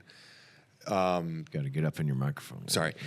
Alpha Prime, AP, Prime Bites. Remember, they originally were a pre-workout that was I want to say it was a proprietary blend, or it was not a very well-dosed pre-workout. But it had a decent amount of caffeine and a nice little hit of raw wolfia. Yeah. You know? And they sold them in packs, and it was really convenient. You could take one, and man, you flew fucking hard. You know better than anyone. Yeah. What Yohimbe can be a whole pre-workout on its own, honestly. And that's what the whole formula was riding on. So anyway, they did a launch, and Stack 3D posted it. And at the time, they had a creative guy. His name was Alex, and he had like all of his family and friends go and like load the comment section. But like, I love this pre-workout. It's the best ever. It feels super amazing when I take it. I don't want to take anything else. They had like the same last name as the guy. You know what I mean? And I remember leaving a comment just like, this is not a good look for a brand, just so everyone knows. And they were like, you got to try this pre-workout. And I literally have a screenshot. I could probably go back and like, I literally sent back, you don't want me to do a review on this product. They were trying to get me to do a video. I was like, you don't want it. You don't want it. You don't want it. The owner messaged me. He said, look, I love this product. It feels amazing. I will send you the product. I just want an honest feedback. I was like, okay, fine. So they sent me a thing of it. They sent like a handwritten note. Like you tell the guy really, like Caesar really believed in the product, and he just didn't have the right guys formulating or creating the product. He got taken advantage of by like a manufacturer or consultant or something. Yep. And I did a video where I explained how to look at a formula like this. I explained what was not really up to snuff.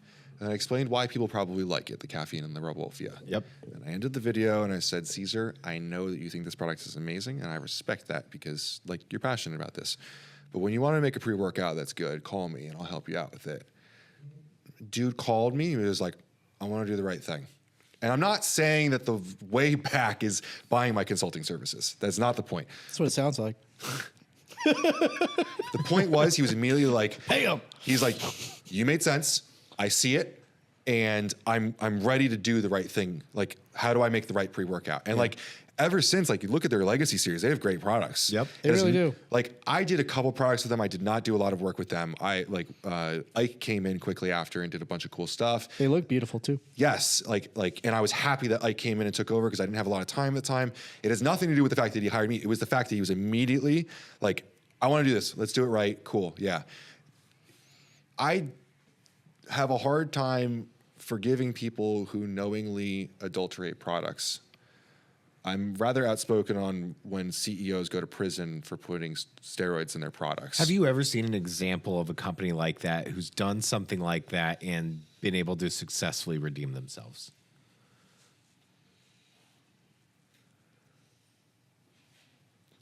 Can we all agree that Is REDCON a redemption from Blackstone. Blackstone? I don't think that's exactly a pathway for an individual brand. They'll just close up the brand and start a whole new one. As much as I want to hate on Aaron Sigerman, what he did with Blackstone, REDCON is a collection of a lot of very good people, what they did. REDCON operates at a very high level. I one time made a comment in a video about Aaron, like what he did, and their lead counsel sent me a message, and he was like, just so you know, the reason I'm being nice to you right now is because you're friends with Dan Lorenzo, and anyone that's, good with Dan is probably a good person. I think you probably have good intentions.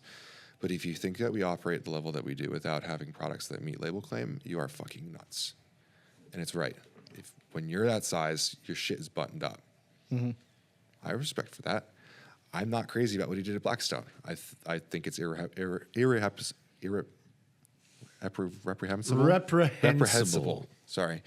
So do you think that, to the question's point, like, was he able to redeem? No. Let me give probably a different example, though. I'm not going to name names here, but maybe, and this is just a thing about supplements. Usually things kind of start in the middle of the gray, in that little gray area, and then exactly they work their way out as they get more money, and then they become more mainstream. I mean, that's how a lot of these brands have done things.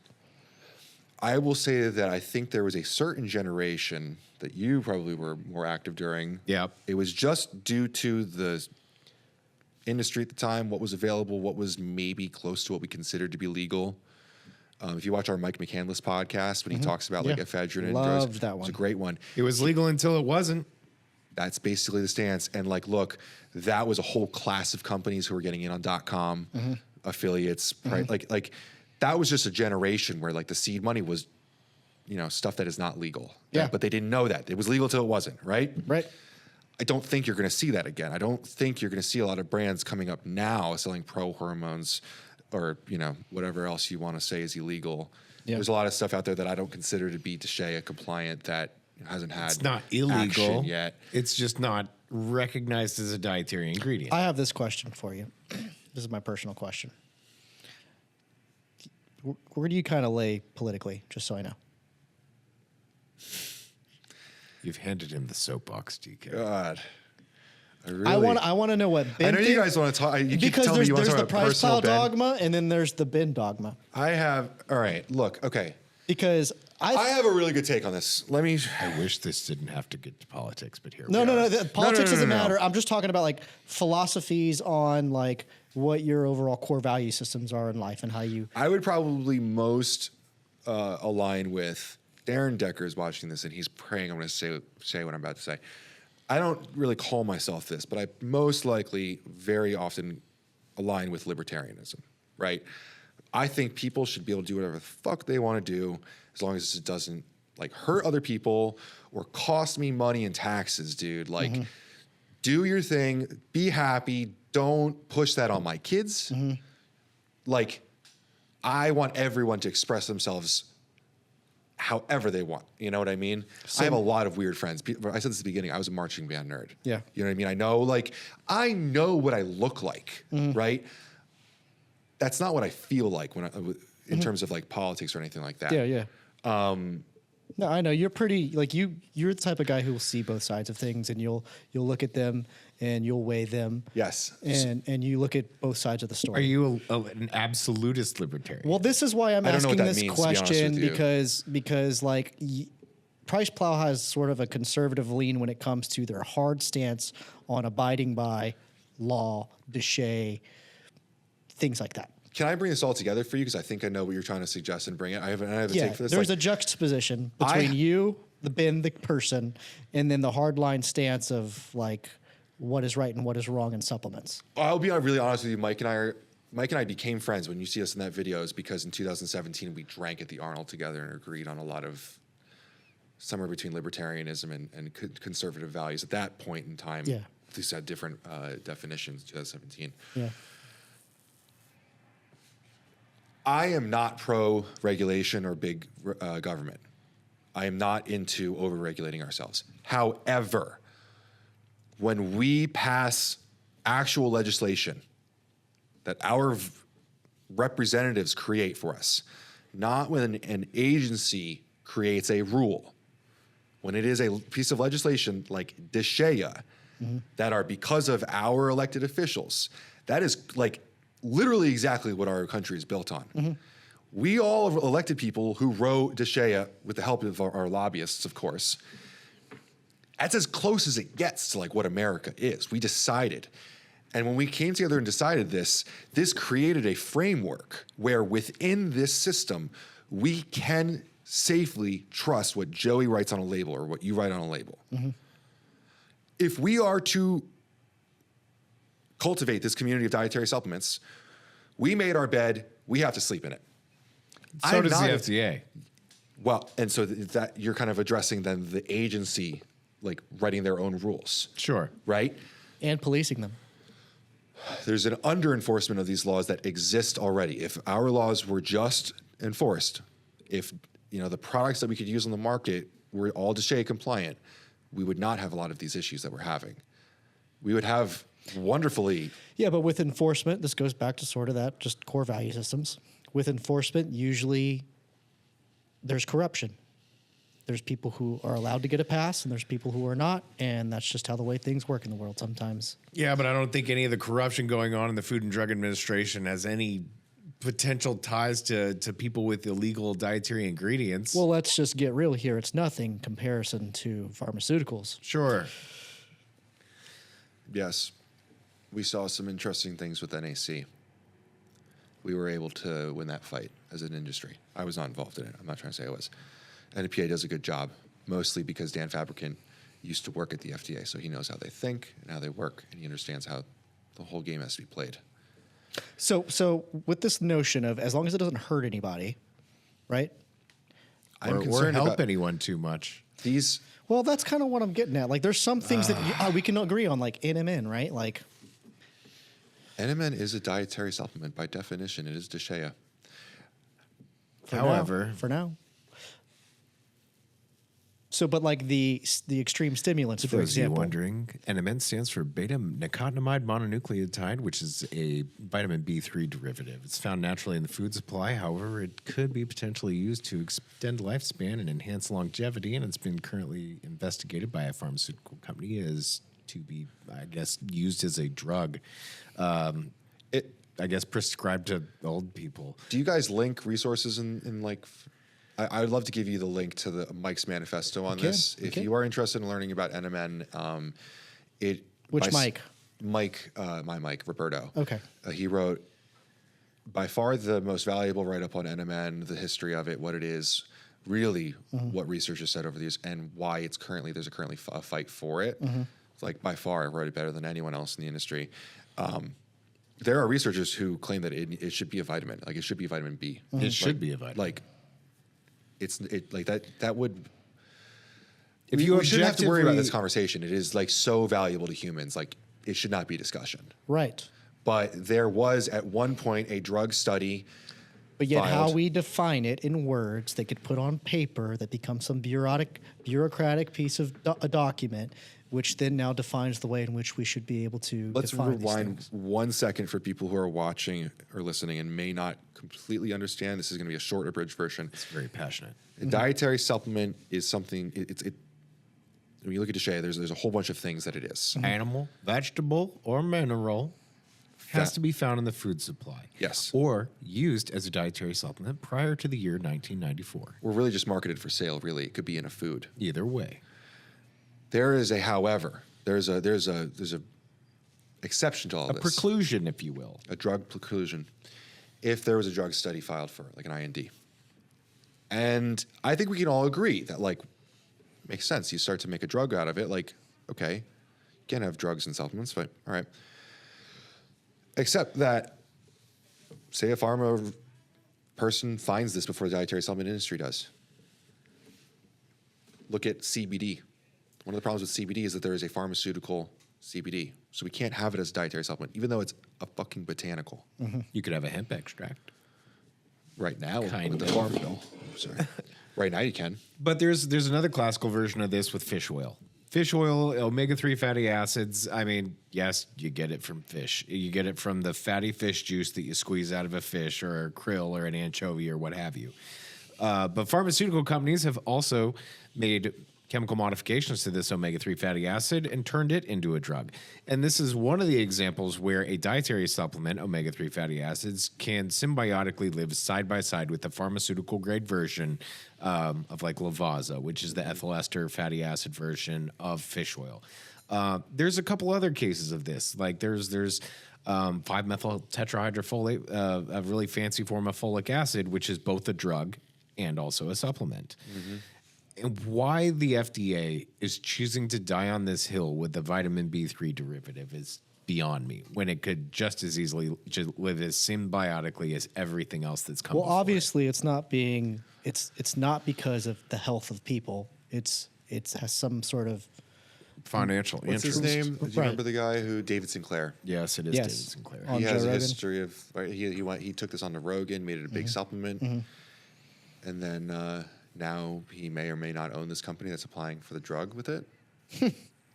I think he denied, I think he owns it, but he denies that he operates it. Or He was a hero until he became a villain. Wow, I did not know that. I try not to weigh in on it because I really Because we don't know enough. It's all in this write up. Yeah. Like this Mike updates this thing every time. I there's would like to anything. go read this now. But you get It's- what I'm getting at. Like where do Yes, there is- where do you die on a hill? Where I are have you a gotten- martyr for something? And where is it like, hey, there's just people out here trying to make a living? Why didn't that silly guy just put some sort of patent on it and get royalties from any use in the dietary supplement industry? There's plenty of ways you could skin this cat and make a deal. I've gotten called out for having a Gadsden flag in my office. Don't tread on me. Kind of about taxes, but it also kind of has an overarching thought about Yeah. regulation. Yeah. While supporting Deshaya, Yeah. Because in a way, you're kind of like the police. You're like the culture police. So this puts you in a interesting spot. I just think that if we make rules, we should follow them. Sure. One of my I favorite agree with lines that Joey has ever said to me, it was like midnight, we're podcasting at Glaxon.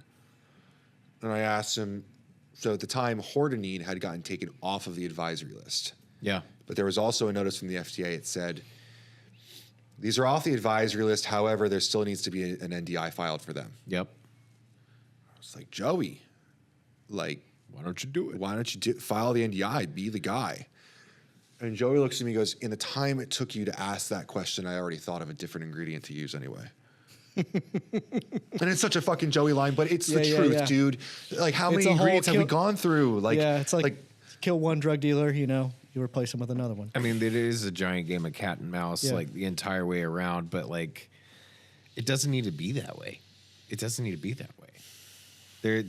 Things like hordenine and stuff, for example, everyone at home, hordenine is a natural compound that comes from hops, the same kind of stuff that you brew beer with. And it's got a unique mechanism of action. It helps increase the abundance of neurotransmitters in your brain, making you feel happy for a really, really long time. People are using an extracted version of it in something called hordenine hydrochloride, and you basically take the hops, you mash them up, you do what's called an acid-base extraction, and you can purify hordenine to 98% pretty much. So companies were using hordenine as this 98% extract as hordenine hydrochloride, or you could have a lower grade extract. You can get 30%, 50%, whatever you want to extract it to. But the more you purify it, the more you separate it from its origin of actually being in a hops. Especially the 98% hordenine hydrochloride has no hops DNA whatsoever. You've definitely taken that stuff away from it as you isolate it. There's a lot of questions when it comes to natural products that are found in botanicals or animal tissue or what have you, and that is a purified, isolated compound like that considered to be safe under the guise that hops are safe, or does it need to be some sort of an extracted form? I have the answer for you for this whole thing. To explain to you my thought process on these things. I want to know Ben. I have this outstanding challenge to the industry. Your orange light just went off, Max. It's out of batteries. Okay. Oh my God. If you can provide me testing that the thing you put on that label is true, I'll do the video. Yeah. My problem, You're a seeker of truth. seeker of truth for the people, absolutely, 100%. And I will give shout out to the one company that has done it. So there's one company that has done it, and it's not any of the ones that you probably think it would be. Raw Nutrition had a fat burner with isopropyl norepinephrine in it. They're like, I know you don't like this ingredient, I'll send you testing for it. They sent me fucking testing for it, that it met label claim. Now I have less of a problem with that, or it's kind of an interesting thing because isopropyl norepinephrine is diteranol, which kind of is a drug, but the industry, the FDA doesn't seem to really like care about it. They don't really seem to go after it. There's a lot the FDA doesn't care about. It's a form of synephrine, which is kind of out there, but if we were in charge of the FDA, don't you think that we would enforce like faster action on these kinds of things? Be like, yep, you're out of bounds. Yes. But anyway, let me pull this whole thing together, right?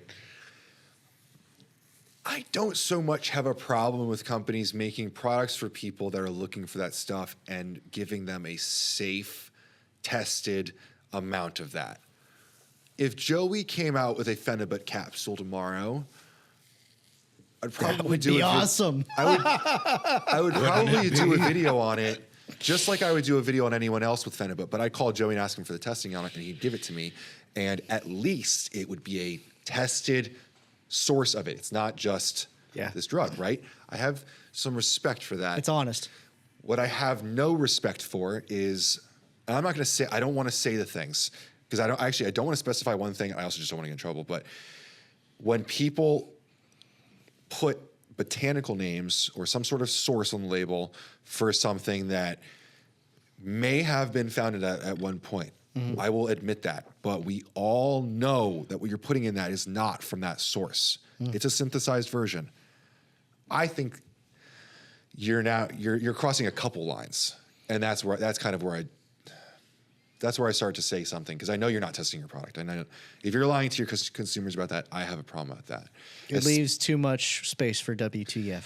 Especially because like too much room for diddling, for things to be manipulated. I'm going to say something. I want you to tell me what you think about it. Okay.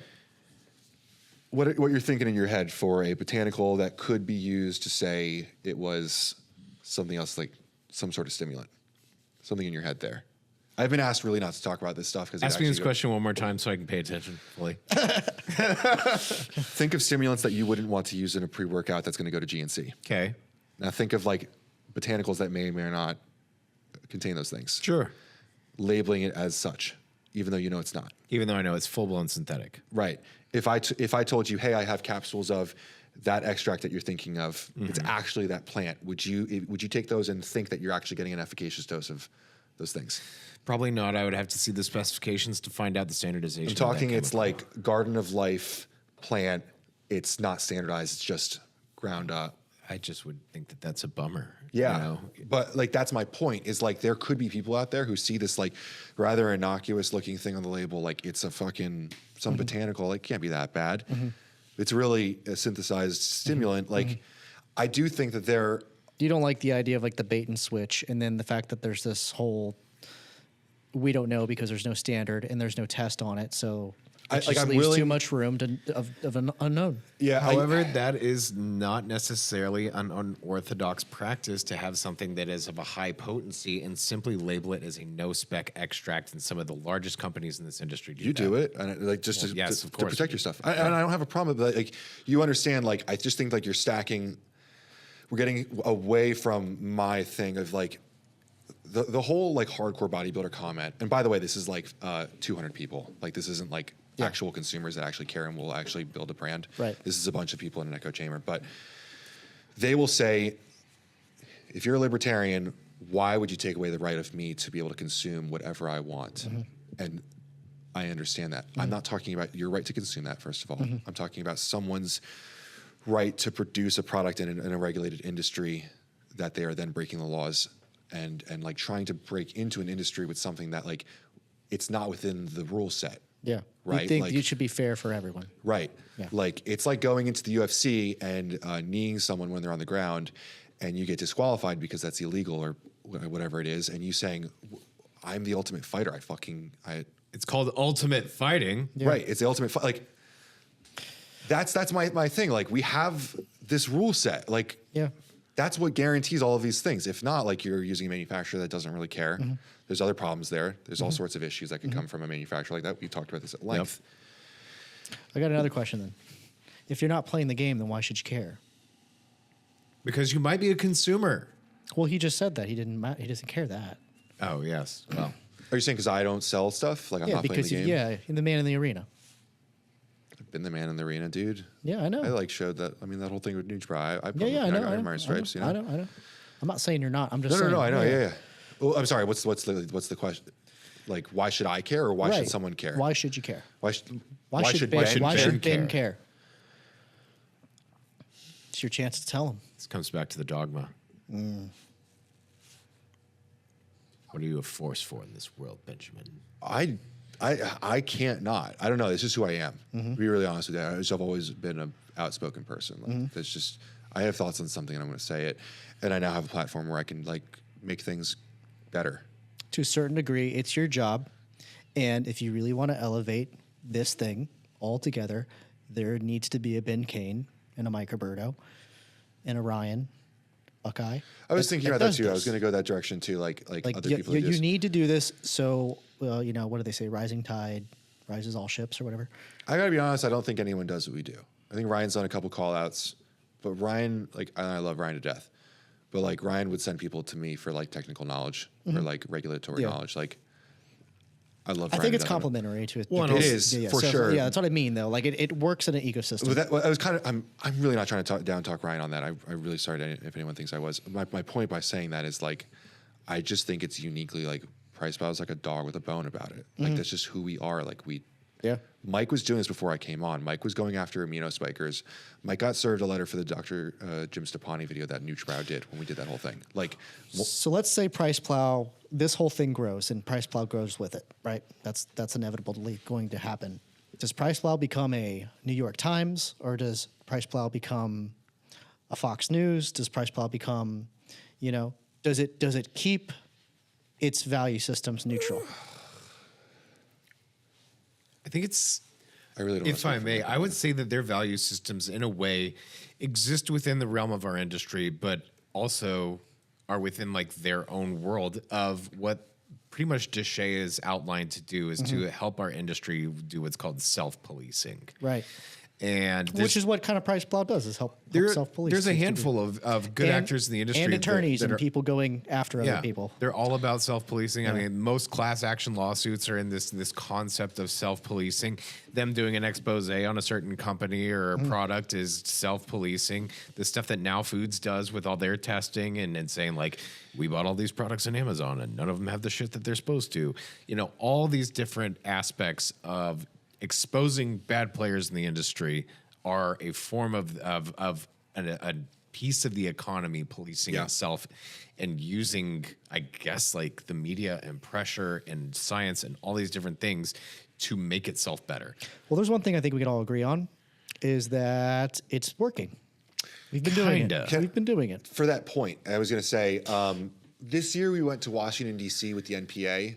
And we created a lot of content, like meeting with our legislators, like talking about regulatory of supplements. And it got a lot of attention. I loved it, by the way. I loved it. Thank you. That trip has been done for years, decades.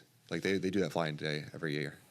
But no one did it. Really knew. Covered it, was in it, did the thing. Like, do you just cover it or do you influence it? I was meeting with my legislators. So you're influencing. Yes, I was. What'd you tell them? I went off script. I straight up told Dan Fabricant and Kyle Turk that morning. They handed us papers of what to read. A lot of people don't have. A lot of people that go down there are members of NPA. NPA helps them out with a lot of stuff, and in return, they go down there and speak for the NPA. That's how lobbying works. And yeah. It was good stuff. The speaking list was like HSA, FSA, like funds for supplements. Love that idea. Anti-counterfeit for Now Foods, like. Not for Now Foods, but they have the biggest issue with it, and they're an NPA member. It's clearly what we were talking about. Like, there was talking lists, and that's great.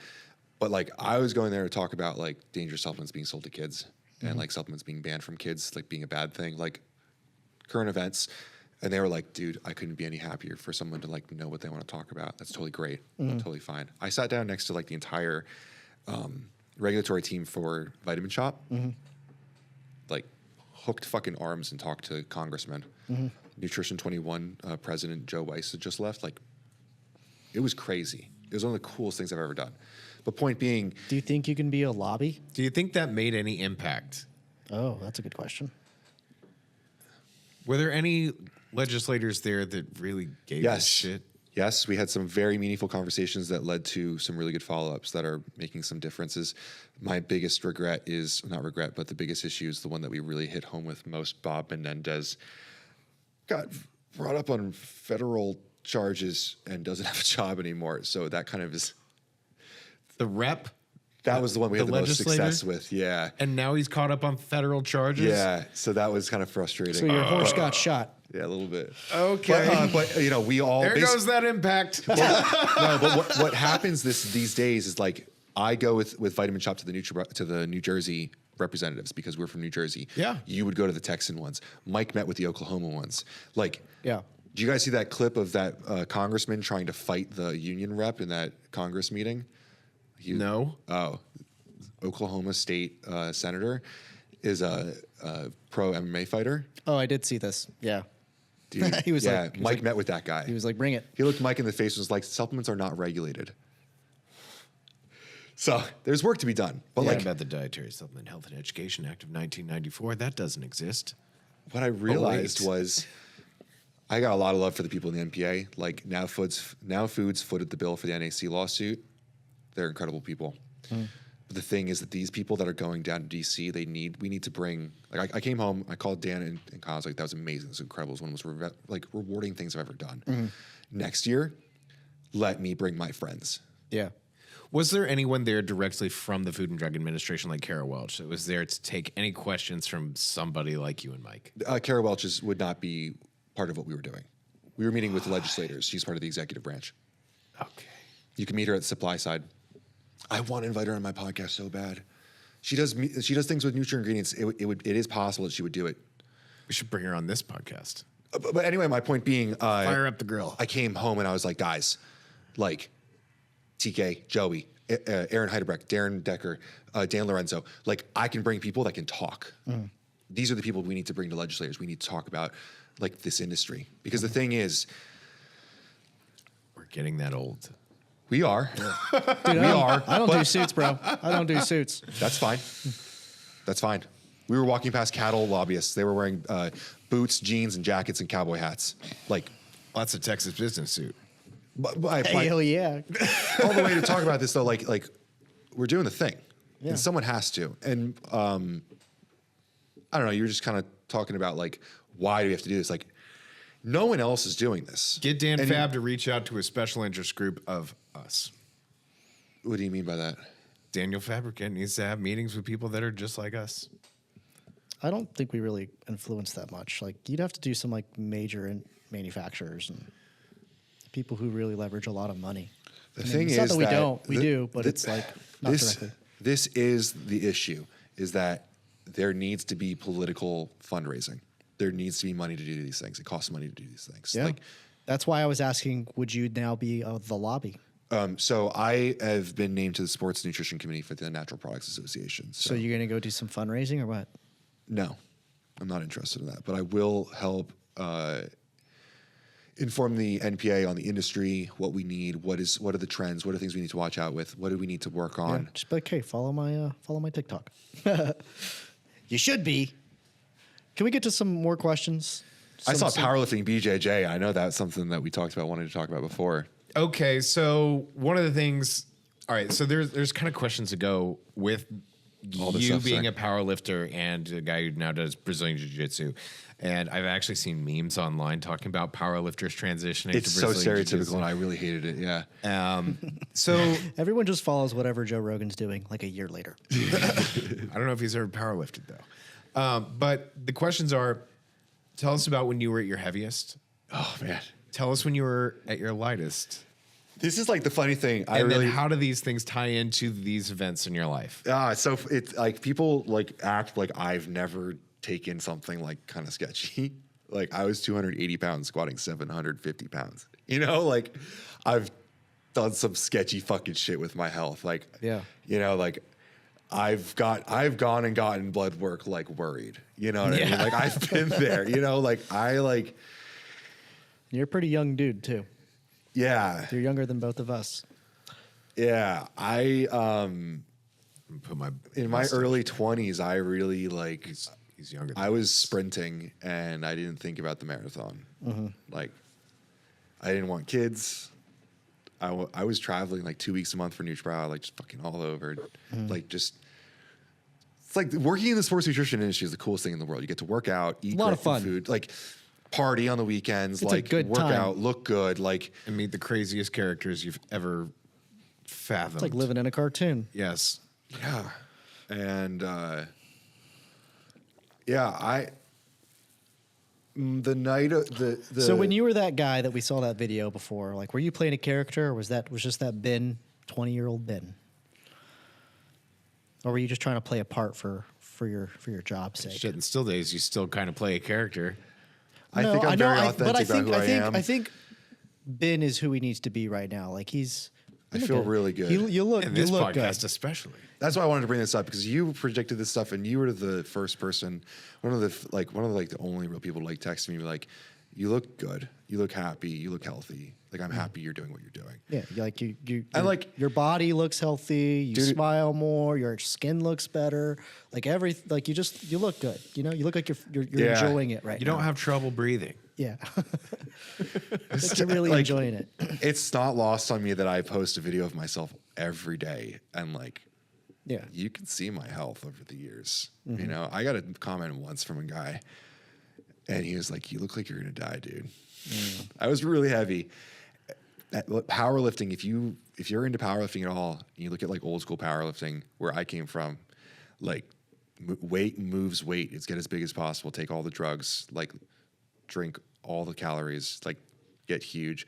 My coach told me that if I didn't weigh in at 275 for my last meet, he wasn't going to help me.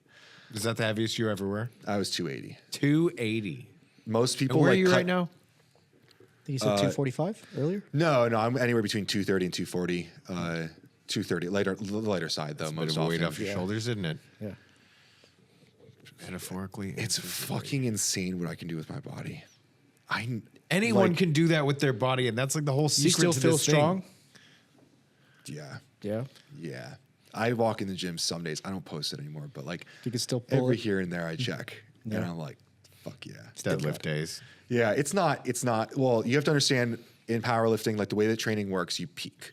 And so there is an extra 5 to 10% that comes on the top from being physically fitness, like as fit as possible. Like you literally game your programming so that there's a compensation and Yeah. you're more fit. It's part of the strategy. It is. But like, dude, my birthday last year, I turned 31 and I was just like, I forget what it was. I went in and I just like deadlifted 650 for like 3 or something. I was like, yeah, I could still do that. Okay. Nice.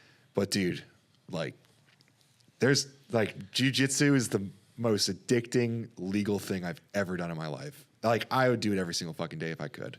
It is the most fun thing ever. And the coolest thing is like, I've gone pretty far in multiple sports now. Like I mentioned the marching band thing I took into drum corps. Like if anyone's into marching band and I mentioned like drum corps, like, you know, like it's like a different You're level. in it. You're It's a in it. different, yeah. Yeah. I was able to like sprint holding a contrabass tube over my head, like 50 pounds, full sprint, playing a song. And if you think about like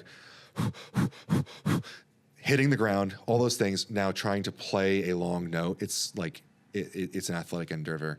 Then powerlifting, totaling 1,800, like totaling is your squat, bench, deadlift put together, 1,800. Like I went very far with that. And I apply the same exact thing to jiu-jitsu. Like if I go and spend 2 hours at this school, like I own a business, 2 hours of my time is worth a lot of time. So like, Yeah, I can relate to that. yeah, if you can imagine 2 hours out of your day gone. Yeah. That'd be really hard to do, right? I can't do it right now. I hope to. There's a jiu-jitsu place right next door, and I really want to saw start that. doing it. Dude, I was like, Yeah, he's cool. That dude's I cool didn't as shit. pack anything, but man, like you know what I mean? Like, yeah. Oh, he would if you went over there and just asked, he'd be down. This whole thing is encompassed by it. He's probably got an it's extra gi around that he can throw you. it is the coolest fucking thing in the world, dude. Being able to like meet someone. I drop in when I go places. You meet new people and like fight. It is the Like friends for life. yes. I have a very dear friend that I didn't think I was going to make friends with, but he's this large. He's Jamaican. He's a rugby player. He's like my size, Leo, and we're just both two huge dudes. I'm a powerlifter. He's a rugby player. Like we're just like you wouldn't want to fight us even before we did this, right? Like just like in terms of like muscle mass, size, like it's just a losing probably battle for most people, untrained people. And we were walking in like a month ago, and my coach, we opened the door. Apparently, before we got to the door, two of the coaches were like, "Man, I'd love to see those two guys just beat the shit out of each other." And the owner of the school goes, "Watch this." We walk in the door, and we're just like shooting this shit, man, having the best time. And the owner of the school looks at me and goes, "Leo, Ben, put on your shit. Before we start class, you two are going to get in the middle of everyone. You're going to do a full 80cc round." Damn, they just said the first fucking rule of Fight Club. Yeah. Dude, 80cc is like, do you know about 80cc? No, but I'm sure it's like regular timed intervals and stuff like that. Like No, it's a federation that is specifically like the rule set is made to encourage like violence. Oh, like there's lovely. no points for the first 6 minutes. So for the first 6 minutes, you just have to fucking submit the other guy. Wear them out. Yeah. And then 6 minutes in, points start. And then there's overtime. And it's fuck me if I could get through the first 6 minutes. I wrestled for 4 minutes of the first 6. Fucking mistake. Gassed. But there's like when you fight to the death of a friend of yours, like dude, we Better pace yourself. we better we don't know pace chasing. yourself. Like you watch two huge dudes. It was like it was watching the video. Yeah, back, I was I'd like, pay for that. Watching I the just video love it back, that your coaches were like, "It's your first night in Fight Club. Everyone must fight. dude. Yeah, Let's put the two big guys against each other." bro. Look like two bowling Do they have balls popcorn in going at there? it. Because that would have been great. Everyone was just like screaming at us. Yeah. We finished. He beat me by like a very small amount. It was a very, very, very fun time. We sat for the next 20 minutes next to each other and just talked while everyone else did stuff. Like, Was that like your practice for the day? I bet you were spent after that. And then you got to do the class. yeah. It was an open mat, so typically you just do rounds, and like so there's a timer on the wall and just goes like 6 Okay. minutes. Those are great. And it's like it's not really. It's I consider like I try to push myself like an athlete. I consider it to be shameful to take a round off or anything like extended rounds off. I like to be one of the people that like if you go to class, you know that I'm going to be pushing myself. I think environment is extremely important for athletes, and so I try to like I was saying before, I treat this pretty seriously. I took a lot of rounds off that day. After that, it was intense. You just beat. Yeah, but like, dude. That was your peak. You know? Oh yeah, but dude, like that guy and I, like we see each other now. It's like a different level. Yeah. And I've traveled. you up know to, what he's made of, and same here. you see like Vice versa. when you get to the end of the round and you go into overtime, they stand you back up and make you wrestle. Yep. And I looked across at him and we both knew we were fucking exhausted, and we made it into the second overtime round, and it was just like. Just he and I know each other on a different level now. Yeah. But it's cool because like I went and visited Origin, and I went up there and I rolled with Brian Littlefield, who is a business Yeah. guy of yours, right? Yeah. Dude's legit. I like him. It is the coolest thing to be able to meet someone for the first time, and like that first meeting, like grappling with that person. Got really like get to you and know. I, like I would You consider get an you to be- understanding of someone a lot more quickly Yes. doing that than anything I'd else. grapple with you. but like I don't know what I'm doing, but you could teach me. But I would do it. I think it'd be fun. It would be. I really thought you've been keeping things from me about what we're doing. I really thought that you were taking me some sort of wrestling thing because I know you're a wrestler. Yeah. I was. Why didn't we think of that? God, I was so I'm gonna sure have to the fucking two of you. limber up. I was so sure the two of you found like a wrestling mat or something. You're gonna have him just beat the shit out of me. That's a lot better than the idea that I thought of. But like point being, like you and I would consider you to be a very good friend of mine. But like the thought of being extremely up close and personal with someone, like where I'm like grabbing your limbs and like maybe choking you out or anything, it's a level of comfort around other people that I didn't have before I started this. Right. It was difficult for me the first time a man sat on me. Yeah. You know what I mean? That's just like in general, like Like, I Much can less smell have your their gooch. balls dangle in your yes. face. Yeah. I mean, inadvertently. so like put it out there. Like most people that start the first day, like there's comments about like, you know, this is kind of gay. Like, I mean, there's a No, you got to get over that shit real quick. well, dude, the culture of jiu-jitsu is hilarious too. Like I would love to tell you all about like the niche of it. Like there's one reigning team that is like dominant above anyone else. And the second best most would consider is called B team, and they own it. They know that they're the second best because they used to be one massive team. They split up, and the big difference that most people would say is that one's better than the other. So the other guys just own that they're second place. Still phenomenal, but second place. And they sell shirts, like a ton of these shirts that just say "Keep Jiu-Jitsu Gay." They just play into all of it. Their marketing is hilarious. They don't win as much as the other guys, but their content, their marketing, they have a whole YouTube channel where all they do is post highlights of these guys doing. You would love watching this because wrestling wasn't big in jiu-jitsu, but it comes to America now. American wrestling is in it. These guys just like fucking suplex, all these crazy shit. And just get up and keep going. It's hilarious. It's the funniest shit. But it's such a, like the first time I met Brian, I just sat down and we just up in each other's shit. Nice. And it is the coolest, just like icebreaker. Yeah. It's you know someone different. Yeah. It's like you like break bread instead you break bones. Yeah. Let's keep this going. So can I rapid fire you some questions? Yeah, for sure. All right. So a lot of these the like viewer questions, it's shockingly like as I'm looking at them, like, wait, didn't we have that question? Yeah. Now there's so many parallels. Okay, I'm just gonna because we've actually I feel like we're covered doing this in therapy. Isn't All the this questions nice? I wish people Isn't would this ask. Nice. Okay, so we had a viewer question. It says, if you could, what's one thing that you could change about the industry? And I'm going to tie this into another question that we had. You have like a fucking minute to figure it out. In your most idealistic of dreams, where do you want to see the industry in 10 years? And you can package those together however you like. 10 years. Collaborative. The year is 2034. Okay, we just had a presidential election in 2032.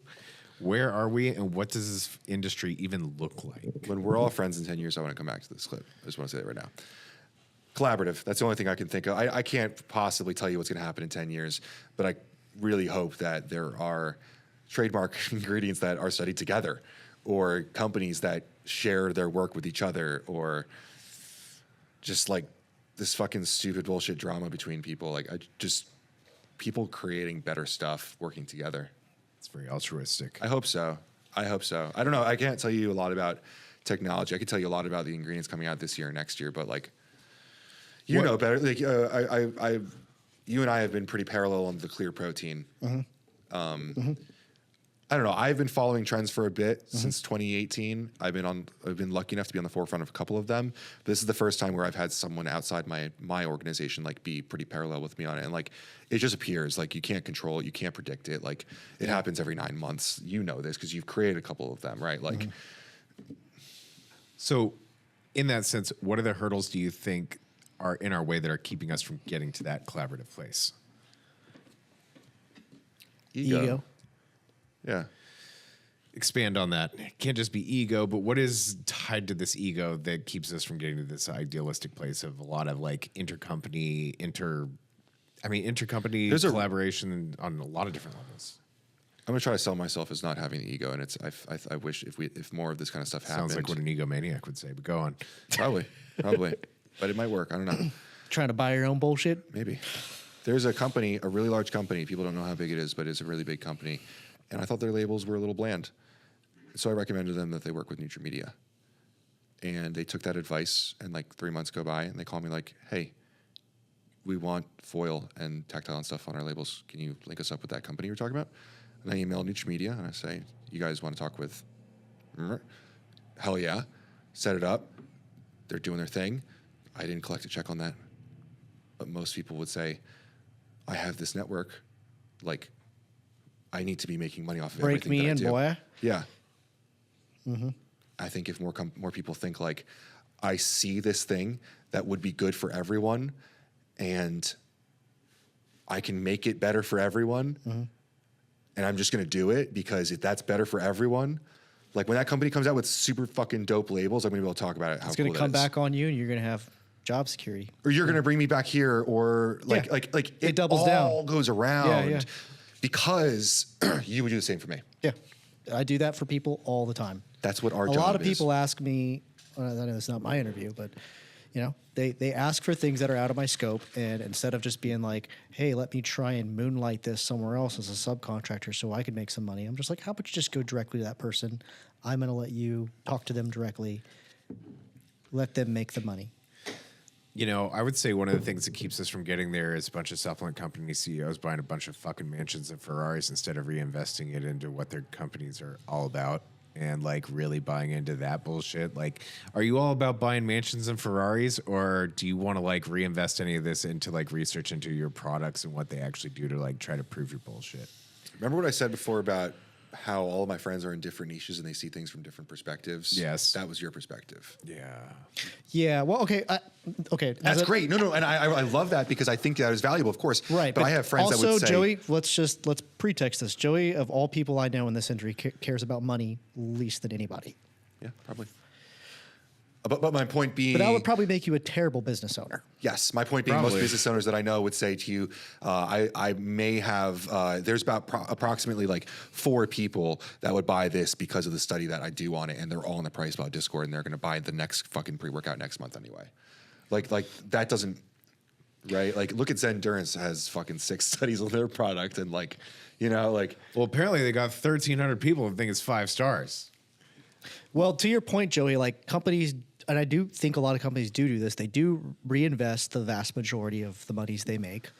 But at some point, you have to pay the people and the people up Well, at I think top that they and the people they that do that. invest and I things think like they that. reinvested into the money making apparatus that Yeah. really just justifies bloating it and bloating it with more people. Yeah.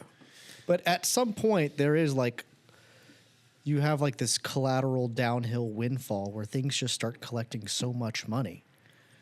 And then you can't be too much of a martyr for saying, oh, guys like who own big pre-workout with the number 1 selling pre-workout in the world, just because that person made a lot of money, that makes them a bad person. Well, I you look think at that- some guy like Jack Owalk. He's got the fancy cars, fancy mansions. Okay, he did that's go Florida. bankrupt. That's but Florida, dude. That is Southern Florida supplements, also- and that Yeah. is everyone down there does, dude. And I know Yeah. people down funded there. studies. He I has studied his products. Like I he- know people down there in a ton of debt that look like that. You know what I Exactly. mean? That's the lifestyle. And Yeah. like one of my favorite fucking things about most of my friends is that like I have friends down there that are awesome and that, you know, are kind of around that stuff. But like I'm not like that. And I have friends that like. Good example, Dan Lorenko. Probably got a lot of money. Don't see him flexing all the time. Lorenko, however you say his last name. Yeah. Dan, Does a lot of reinvesting. Yeah. Maybe not in the way that you think is innovative, but still does a lot of reinvesting. yeah. Dan could flex if he wanted to. He could. I don't want to say anything for Dan. There's something to Right, be that's his appreciated business, about but- being modest, though. There is, and I love that about him. Dan and I play video games like most days of the week. Sometimes, right now we're on a little bit of break, but people don't understand how not flex Dan is. Like if you watch Dan's Instagram when he had it, like of course is like a first class flight to China and in pairs of sneakers. and He was stuff, like but- hanging out with famous people and having fun, but he wasn't. I mean, he was never But it's- showing about like it wasn't about things. It was more about experiences. This actually leads me- You know him, and you know that isn't a flex, right? Like Dan, if he No. wanted to, right? Like he. But I followed and was friends with Dan before, like the whole like lead up year to Ghost. There was the non-compete. He was, planning and doing all that stuff. So like I watched that whole thing develop, like from the first picture that that Benjamin Franklin, and then it kind of evolved to this whole thing. But like even still today, you don't see those guys with the cars and the houses and stuff Yeah. like that. They keep all that stuff pretty private. I think He's that's pretty reinvested cool. a lot of it into the machine, like with the beverage, with everything, with Yeah. the sponsorship of the Las Vegas Knights and all that other stuff, doing cool shit. Dan, Don't really see like flexing in other ways, but he's flexing it with the brand, which that's a good thing. Yeah. I've gotten some heat for being like whatever with Ghost. I'm their biggest supporter in the industry, and I fly their flag 100%. But like Dan deserves every fucking second of it, and Ryan as well. Like, what if they want to flex? If they don't want to flex, whatever. Like, they put in the work, they saw the vision, they did the thing. Like, they could fucking post stacks of cash tomorrow, and I'd be like, They earned that. maybe that's a little douchey, but Yeah. like they earned this, right? And This leads us into another question. So if you were in this position, suddenly had $5 million dropped on you, what would you do and list at least 5 things that you would do with that money? I start a company easily. I start another company. That's a number one. brand or like a media? Would it be Brand. in services or in No, it would products? be a brand. Okay. I would make a highly fucking profitable company and just pump it. I'd put on blinders. I wouldn't care about this little niche. I'd just put together. Some network. Amazon. Women's PMS hydration products? Hey, No. that's my idea. No. You got 4 other things after the business. I'm just letting you know. Wait, I have just 5 things? 5 things. Or would you just put it all in one? I mean, I guess you would. This is rapid fire. I'd buy a house, actually, just Good for call. the record. Good Would for you stay in you. New Jersey? No, with that kind of money, I would go exactly where I want to go. Where's that? Tennessee. Tennessee's Nashville. nice. Yes, or, that's or nice. Texas. Like I really like Texas, but most likely Tennessee. Yeah, it's nice. I guess different scenarios. The one scenario, I do a company, and for the record, that company would be an all-star team. We'd all have equity. It'd be like you, me. Like I'd bring in like 5 key people, a regulatory person, and we would just like Run it up. send it, Yeah. pump it. I don't give a fuck. it Like wouldn't have to be like sports nutrition. I think. no, Yeah. it would be 100% data driven. I bring in my best friend Mark Brueggemann from Cartograph. Oh, yeah, that dude's I'd have savage. him like he can tell you based on Amazon like what is Right. going. Like Yeah. it would be Yeah. it could be boring. I don't give a fuck what it is. Yeah. Kids Like, hey, melatonin. here's the white space. Here's Yeah. where the opportunity is. Let's get some money and let's build something. Or and- I'd steal Aaron Heidelberg from Caged and just say, all right, from scratch. Right? Like He's go, the type of guy who'd be right? good at anything he does, though. Yeah. He's amazing.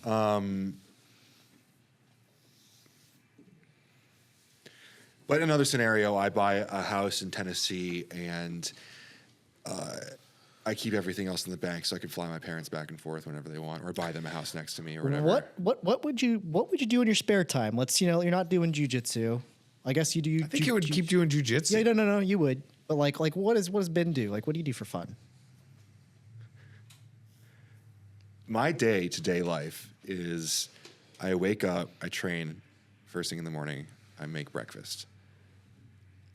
By the way, I we're need gonna to have him bring make us. something What do you breakfast eat for tomorrow. breakfast, Ben? steak and eggs, Boy, I'd sourdough love to bread, have me some of oats that. and honey, and I put organic maple syrup over the whole thing. I think we should have Ben make us that breakfast. I'll make it for you guys. I record with Ben. I record 4 videos. Dude, I'm gonna get you. You can only wear an apron. That's it. Dude, I want the cowboy hat. We're gonna Cowboy make hat? you. Okay, you're we're the gonna make cowboy you hat. into a We're bringing this thirst back trap. up. And yes, okay. You guys got my hopes up. I want to create a thirst trap video. I want you to create one. Here's my problem with the Priceplow videos. You need to go in with something that's like completely baity. As absurd as a gym bunny showing off her butt in the mirror. So there's TikTok. This one right here. I love this one. Dude. There is a corner This of guy is TikTok great. that is just nothing but a thirst trap of this lumberjack man. He's not even chopping anything. He's just No, chopping he's wood. actually really good at this, dude. Like See, you watch Ben knows. this. I've actually watched Ben- this guy's okay, Ben Instagram. knows. This isn't the Yeah. guy. So I This want to isn't do the like guy. some He's real. gonna be burly Go to the Ben. other guy. This I isn't want to that film guy. some real crispy video and like slow mo with you looking all let's grease This you guy. up, grease you up When real you've good. had a tough day working in the woods. This guy, like, so he has like a whole fucking. I'm embarrassed that I know so much. He's about sponsored by Cellucor, by the way. this. Yeah, I know. Get out. Yeah, they actually did a product with him. All he does is videos of him doing this, and he like grunts and groans and like. Yeah. Like he's spread all that stuff all over himself, and it's like fucking. Well, that's what I'm. It's We need to do that. primal. We need to do that with you for the first like 3 seconds of a video, and then you cut in with like, oh, and by the way, ladies, and then you talk about spermidine or something. Where does it come from? My God. So, I've got a couple acres Yeah. You want me to of some felled trees already, and I've got Some flannel. some. How did we get here? Look, it started with you making breakfast wearing only an apron. Oh yeah, Now- you asked me what I do with what do I do for fun? Yeah. like dude, like Apparently he's gonna it's chop fucking- wood and make dude. I fucking like breakfast with I don't apron. have that much of a life. Like I train. I love training. I've like. I don't know. I like to like put myself into a thing, and like for years it was powerlifting, and Just now obsess it's over this. it. Yeah. yeah. I'm really, really, really into movies and TV. Not like cinema. Like Eduardo thinks I like shitty movies and stuff, but like I watch a lot of content. Content is the other thing. Yeah. and I love the stuff that I do. I love making content. Yeah. Like it is really is. see that. I'm passionate about creating. I'm not passionate about just like reviewing pre-workout. Like I'm passionate like. You're funny you familiar say with that. like Peter McKinnon, Yeah. right? Like that's what I do. Yeah. like I model a lot after him, Yeah. or I did after Yeah. him. You know, like I wholeheartedly love what I do every day. Like I don't, it's not a job to me. So So we're going to do this little segment here of like shit that's on TikTok. And then we're going to finish it up with a... product review, and I have one final question for Ben. We'll wrap. Okay. It's the bottom one. You can marinate on that.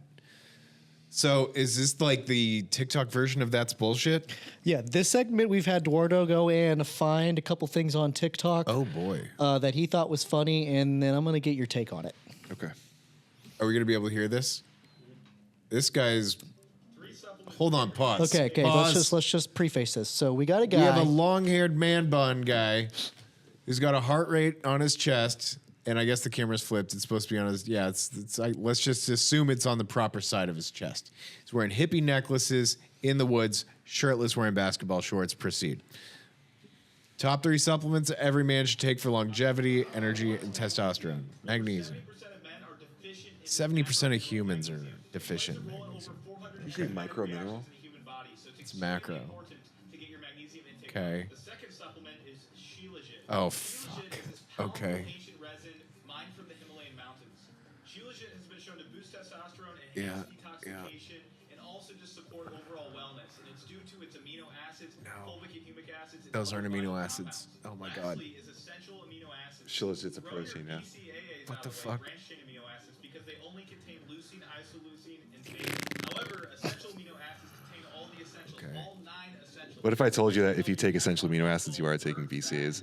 I know. These 3 supplements on a daily basis because they support my overall wellness, testosterone, and energy. And I highly recommend.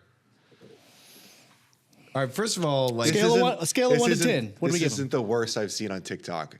Yes, but you are pointing out like the really frustrating thing is He's that a Christian men's health coach. this guy has Then why is he thirst 39,000 trapping? followers. He's thirst trapping. He's trapping hard, bro. Can you scroll down to his videos and give us an idea of like what his normal viewership is? What do we think of that? What do you think of the content? I've seen worse on TikTok. One Like, out of Certainly 1 to I've 10. seen worse. Okay, so what he said about magnesium? Is absolutely true. The majority of human beings on this planet, not just men, are very deficient in magnesium because we don't eat enough vegetables, especially leafy green vegetables, which, he's fine with magnesium. Shilajit. Shilajit. First of all, fulvic and humic acids are not amino acids. He's completely wrong about that. Has it been clinically proven to boost testosterone? Yes, it has.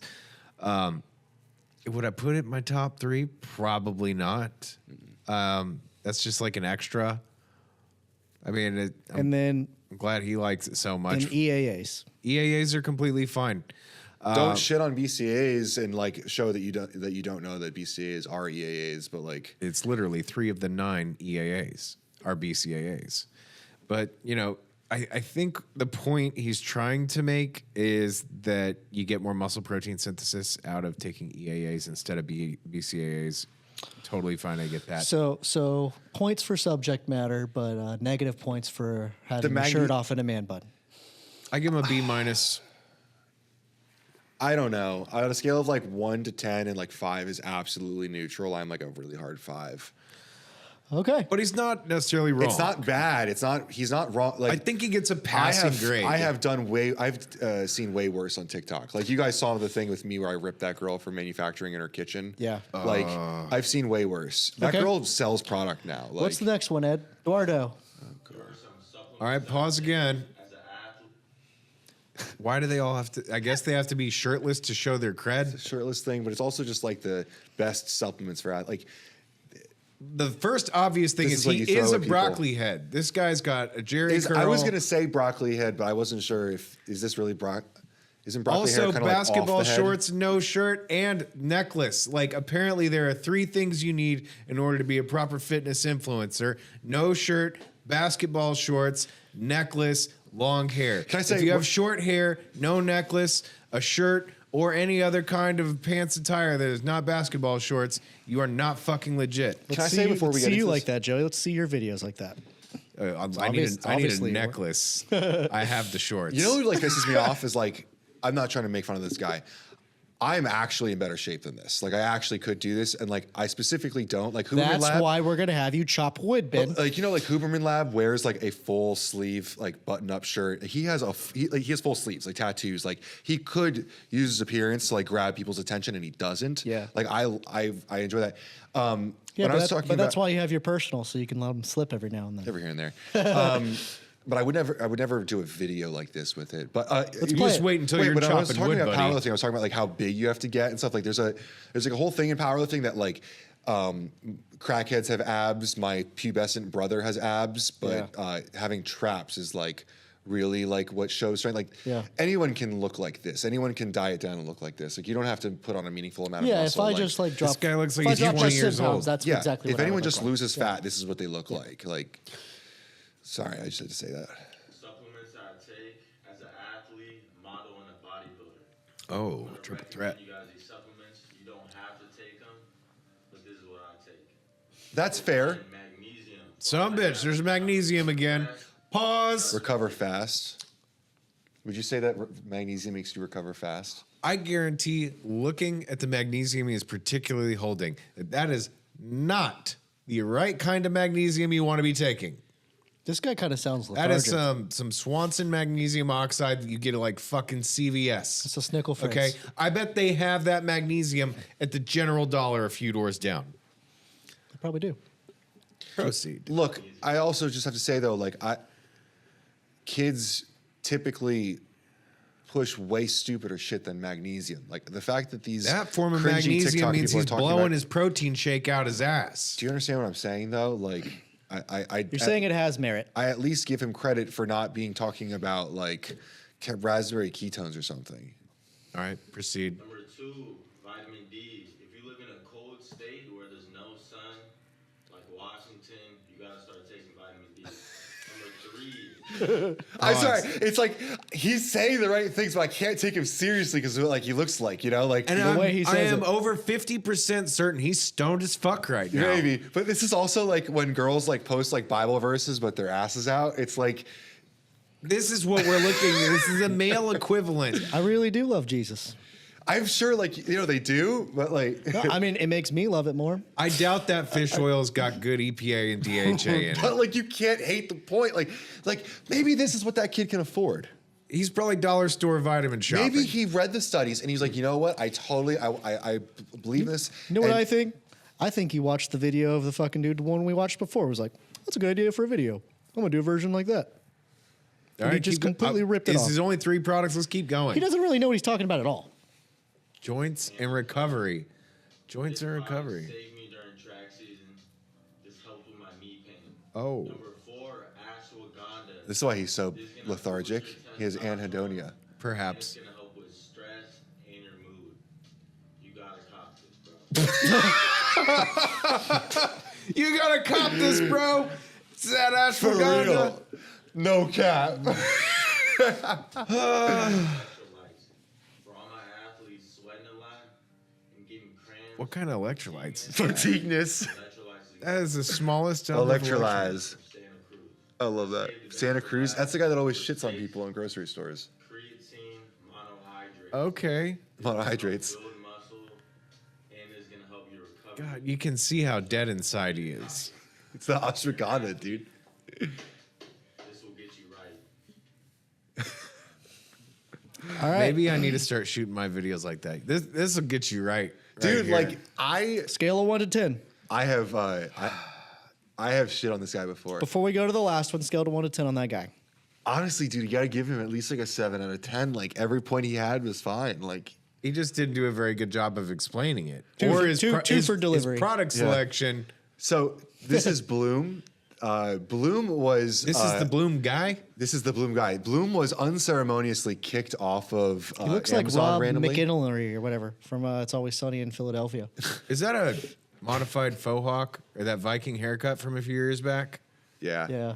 These Okay. guys got kicked off of Amazon, and a lot of people assume the only reason you can get kicked off like the fashion that these guys did was for fake reviews on Amazon. Oh yeah, you covered that one. Yeah.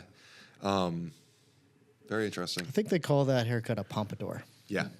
All right. Hit it.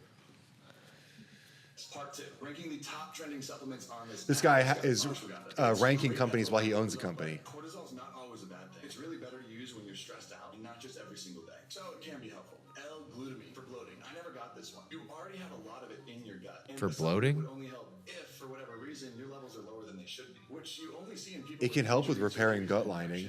It's not essential though. So for most people, not worth the money. Magnesium. 80% of Americans don't hit the RDA and used in. Yeah. Magnesium again, top of the list. But once again, it's that same fucking brand that's not. Yeah, thank you. But you put a picture of magnesium oxide on your fucking thing. Greens powders.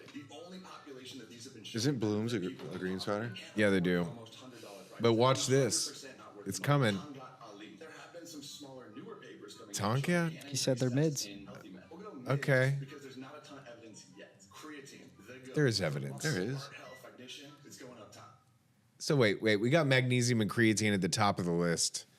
Of being worth it. He's got monohydrate and magnesium oxide sitting there.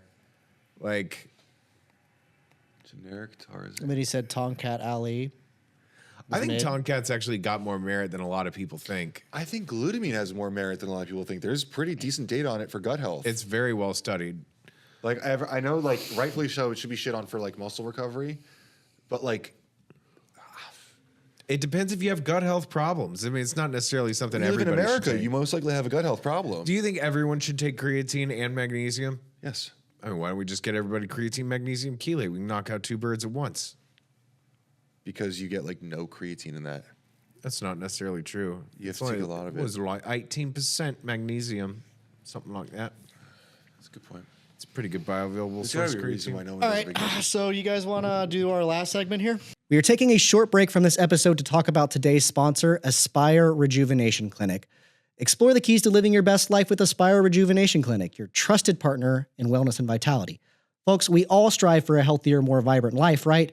Well, Aspire Rejuvenation Clinic is here to guide you on that journey. Their team of experts specializes in hormone replacement therapy, weight loss programs, and wellness treatments tailored just for you. I turned to Aspire Rejuvenation Clinic when I felt like I was losing my edge. Their personalized approach and comprehensive treatments revitalized my energy levels and overall well-being. It was a game changer for me. And it's not just about feeling good. It's about taking control of your health. With Aspire Rejuvenation, you get access to cutting-edge treatments like peptide therapies designed to boost your immune system, enhance performance, and even slow down the aging process. Concerned about safety? Don't be. Aspire Rejuvenation Clinic treatments are FDA approved, and their team of medical professionals ensure your journey is safe and effective and completely customized for your needs. Ready to take the first step towards a rejuvenated you? Visit aspirerejuvenation.com to learn more and schedule your consultation. Okay, so we have a thing. I'm having so much fun with you guys. We have, all right, so a lot of people on the internet review products, pre-workouts, and all that kind of stuff. They always want the best. What's the best? What's the best of this? We What's the don't best? necessarily want the best, but we want to see something that's got high sales numbers, right? Or if anything, like the not so best. Well, I mean, no one's ever looking at with what's the Didn't we What's the third best? find maybe? out that not No only one ever talks about the third best. Why? Why not? The third best deserves a little bronze talking medal about. still a medal, if you ask me. But anyway, isn't this the number one seller on Walmart.com? So we went to Walmart and we Googled them, their website, and we determined what their top sellers were, and we said, let's go and buy their third top selling pre-workout. They had like 2 really good pre-workouts there. Yeah, they've got some pretty decent stuff there. Like Now if you took like improving the at third Walmart. best pre-workout at Vitamin Shop or GNC, you'd still have a really good pre-workout. Yeah.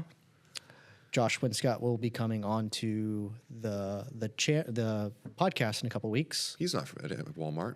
He is no longer affiliated with Walmart, but he was a big part of the changeover of the set over the past 2 years as the buyer. As far as bringing in like better brands. Or at least we're going to get to hear his story about that. So I'm interested to hear what he has to say about that. Anyways, so we went and we bought the third best, air quotes, the third top selling pre-workout on Walmart's shelf. And it turned out to be this RSP. Amino lean. What flavor? This is a pink lemonade. All right, break it down, Joey. All right. Do I break it down or should I let Ben break this down? I want to get an idea. Are we actually going to taste test this and all that? We can It's a do little all that? late for that, but we might as well. I mean, I'm not drinking the whole Yeah, just a goddamn sip. thing. Okay. I just Just do a want to sip. know what they're working with as far as their flavor profile. RSP was a big name at one point. And then I'll break down the label. I can already tell you the flavor of this thing is. It's a tart pink lemonade. It's a tart pink lemonade. Do you ever make pink lemonades that are just lemonade but are colored pink? No. That's the first time I've gotten that answer from a manufacturer. I have. I asked Joey cares Sensapure very that. much about. I asked Sensapure and they just started nervously giggling. I had a They're long like, "You figured it conversation about this, and that we decided that pink lemonade has to have at least a hint of strawberry. If there is anyone who would appreciate the fact that you can just give people lemonade and make them think it's pink lemonade by coloring it pink lemonade, it would be you. Like if you could trick all of the users at GNC to think that it's pink lemonade, but it's really just lemonade that is colored pink. Like I can't believe you. I taste the strawberries. Well, y'all They're tricked not in there. everyone with the Glaxon Alien Pop. Everyone thought that was some kind of wild flavor because it was like neon. Well, yellow, yeah, because there was riboflavin in it. Yeah. But it was just like regular, sort of like fruity citruses. And Yeah. Okay, so when we look at this, I like to look at the. I appreciate before I criticize. However, I'm having a hard time off the immediate look at this because there's immediately red flags. The good news is natural flavors, pull up the price on that. but there is sucralose. I mean, I like sucralose. I mean, for the people that are sucralose haters out there, fuck you. But at the same You should time, get Brian Littlefield on this podcast. Yeah. I would love to watch the two of them talk about sucralose. He has a really great, Take on it. yeah. we have a lot of amino acids. Some of them are vegan. There's some fat burning ingredients, purported fat burning ingredients. Go to walmart.com and see how much it's for sale for. Blogger. The unfortunate thing is these guys are really like trying to toe the line of vegan friendly and natural. All right, go ahead. Take this from me, Ben, before I get too opinionated. The problem No, with go these in, things go is in when on you it. start to shit on. Yeah. Go in on it, bro. I'm just trying to appreciate first. We bought it for $28.49, so just under $30. Okay, so when you talk about dosages of things, like you're talking about proprietary blends, if you watch the beginning of this and you're still following along and you didn't know about proprietary blends, this is one that we're talking about. It's a 5-gram blend. First ingredient is taurine. You're like, that's possible, That's cheap as fuck, mate. right? It is cheap, but like in 5 grams, you see taurine as the first one. You're like, that's fine because you only need like 1 to 2 grams of that, right? Yeah, So there sure. could be other grams. Okay, let's give them the benefit of the doubt. So then you see glutamine. It's the second ingredient. Also cheap as So you're fuck. like, glutamine should be higher than taurine. In fact, glutamine should be the size of the whole thing. 5 glutamine grams. should be 5 grams plus. Should be. I'd take 10 grams. But Looks like they're taking points off for that one. Then you see carnosine beta-alanine, Oh dear. which should be, carnosine will tell you themselves this should be 3.2 grams. At minimum, that's the The entry. ISSN will tell you it should be 4 grams, but carnosine will tell you 3.2 grams. And so now you're, if all these were at an efficacious dose, you'd have, like 9.2 grams. And the whole thing's 5 grams. Yep. And then after these things, you then have BCAAs, and BCAAs should be like a 2 to 1 to 1 ratio, like 3 to 1.75, 1.75, like Or 1.5 to 1.5. Either way, it ain't in there. 1.5, yeah. We know that's not in there. It doesn't make sense. And then at the end of that, they still have even more phenylalanine, threonine, methionine. Like that's not They tried to do like the EAA kind of thing, but well, fell Mr. short. TikTok would tell you that this is. on his Make list. sure you're taking the these real CAAs, deal. right? Fuck, man, if it's got magnesium and shilajit, we're in. I will give them some credit for things like the Supplement Facts panel is compliant. It's well done. Supplement Facts goes across the whole way. Like They're not breaking the law here. they're not. I got to show you our Supplement Facts compliance standard I would sheets love that we to have look to at we work off sometimes, and some of those things you'll be like, "What?" I still want to like collaborate with you on. You'll see a lot of places where people break the rules all the time, and you're Yeah. like, "Well, I guess I just decided." Anyhow, back to this. It's definitely pink. Kind of tax. cool. Green coffee bean standardized for chlorogenic acid. You don't really see that Okay. too often, I guess. I don't know. Sorry, I'm trying to give them credit for something. All right, label time. There's not a lot in it, really. It's kind of the point. Like it'll probably wake you up, give It's you a got a little bit of soft energy. touch. And they're using Is there spot UV on there? there's a spot tactile. Looks like it's done on a JetFX machine, so very similar to the ones that we use a lot all the time. It's not a doming. I don't think this was done on Flexo, although it may have been just due to Can you put that volume. in a perspective, like when I'm explaining, like relative to what a consumer might know about dosing, like proprietary blends, like how do you relate that to a normal person? There's two kinds of printing in this world, everybody. Yeah, so there's two. Well, there's lots of different types of printing, but in the label game, you usually print one or two ways: either digital or flexographic. Flexographic That's your big boy stuff. is high quality, but it also requires high volume. The big boy stuff. I love his commentary. Like, I actually usually get pretty annoyed when like there's a crosstalk on stuff, but I love how you act. No, you don't even need a soundboard with him. He just has his own buttons. I do. But let me ask, like when I relate like proprietary blends to back to what people will feel about it, what would people notice the difference about this being? Like, instead of like, give me something tangible that you would notice. Well, the first thing that people notice more than anything when it comes to packaging is shape and color. So the shape itself is pretty generic. It looks like most of the other things that were on there. So Regular there's old nothing white really tub, different. stock item. Yep, PET, right? Well, Looks to be about an 89 millimeter lid on a 19-ounce container. Am I wrong? it says 14, but that's probably not right. That's no way. It's actually an HDPE tub. So it basically just means it's a more opaque, thicker walled plastic. It's got a different melting point. Yep. I like that it does have a little bit of extra flair beyond what I consider to be like a typical mainstream pink tax product. Like the soft touch, It is an elevated label experience. the gray text on the bottom popping out a little bit. The that's yellow. not actually gray. That's just tactile on top of white. That's cool. That's like kind of next level. There are some interesting factors to the label. I think they. Although there is a print anomaly here that there's a I don't think there's a mistake. I know why they did it, but you can see a quarter of an inch from the bottom. They cut the tactile. And they went straight to gloss. And the You've told reason me why about they do this. that is they sometimes they like meter it off towards the edges because there's like peeling. Yeah. But there they just did like a hard cut, which to me is kind of sophomoric. They could have done better. I've gotten a product that you did that had some peeling. It was very early on when you had started. Well, this that's stuff. because the manufacturer who did that did not fully dial in their JetFX machine and didn't know how to do that sort of that Interesting. taper. Where this one, they obviously didn't know how to do the taper because they just cut it at a quarter of an inch up.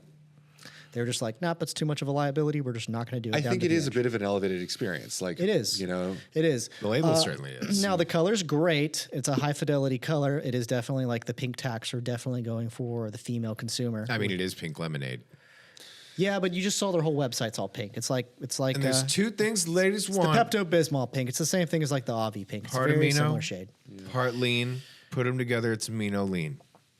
Yeah. Things that they think they should be getting. Yep. And that's probably why it's the third top seller, because let's be honest, that's not the third best at Walmart. They've got some pretty good pre-workouts. This was kind of my issue with why we were taking the video. Not issue, but like my personal like bias with Priceplow is like when you say what's the third best. Like I want to like. We didn't say best. We objectively- said top seller. Okay. Third best top seller. Third top seller. Yeah, Third most sold. No, it's interesting. And reviewed. And it's getting cool. I mean, at this point in Walmart, there's a couple people who have done some good stuff. Yeah, so I would good say that's decision. probably it's packaging and marketing. It sounds like the formula is shit. The product itself probably not worth it.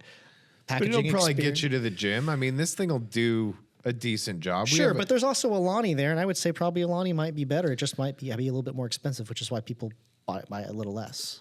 you know, If it's in the same category as like that female pre-workout, they have such a corporate message here. yeah. Whereas like even the Alani New, like if we're talking packaging and labeling again, they peeled back a lot on their cost. I think Alani New is an example of a company who created like very cost-effective products that, like, I know a lot of people want to trash when you look at their formulas. They're not very full, but like currently, what would you say is the average weight size of a pre-workout?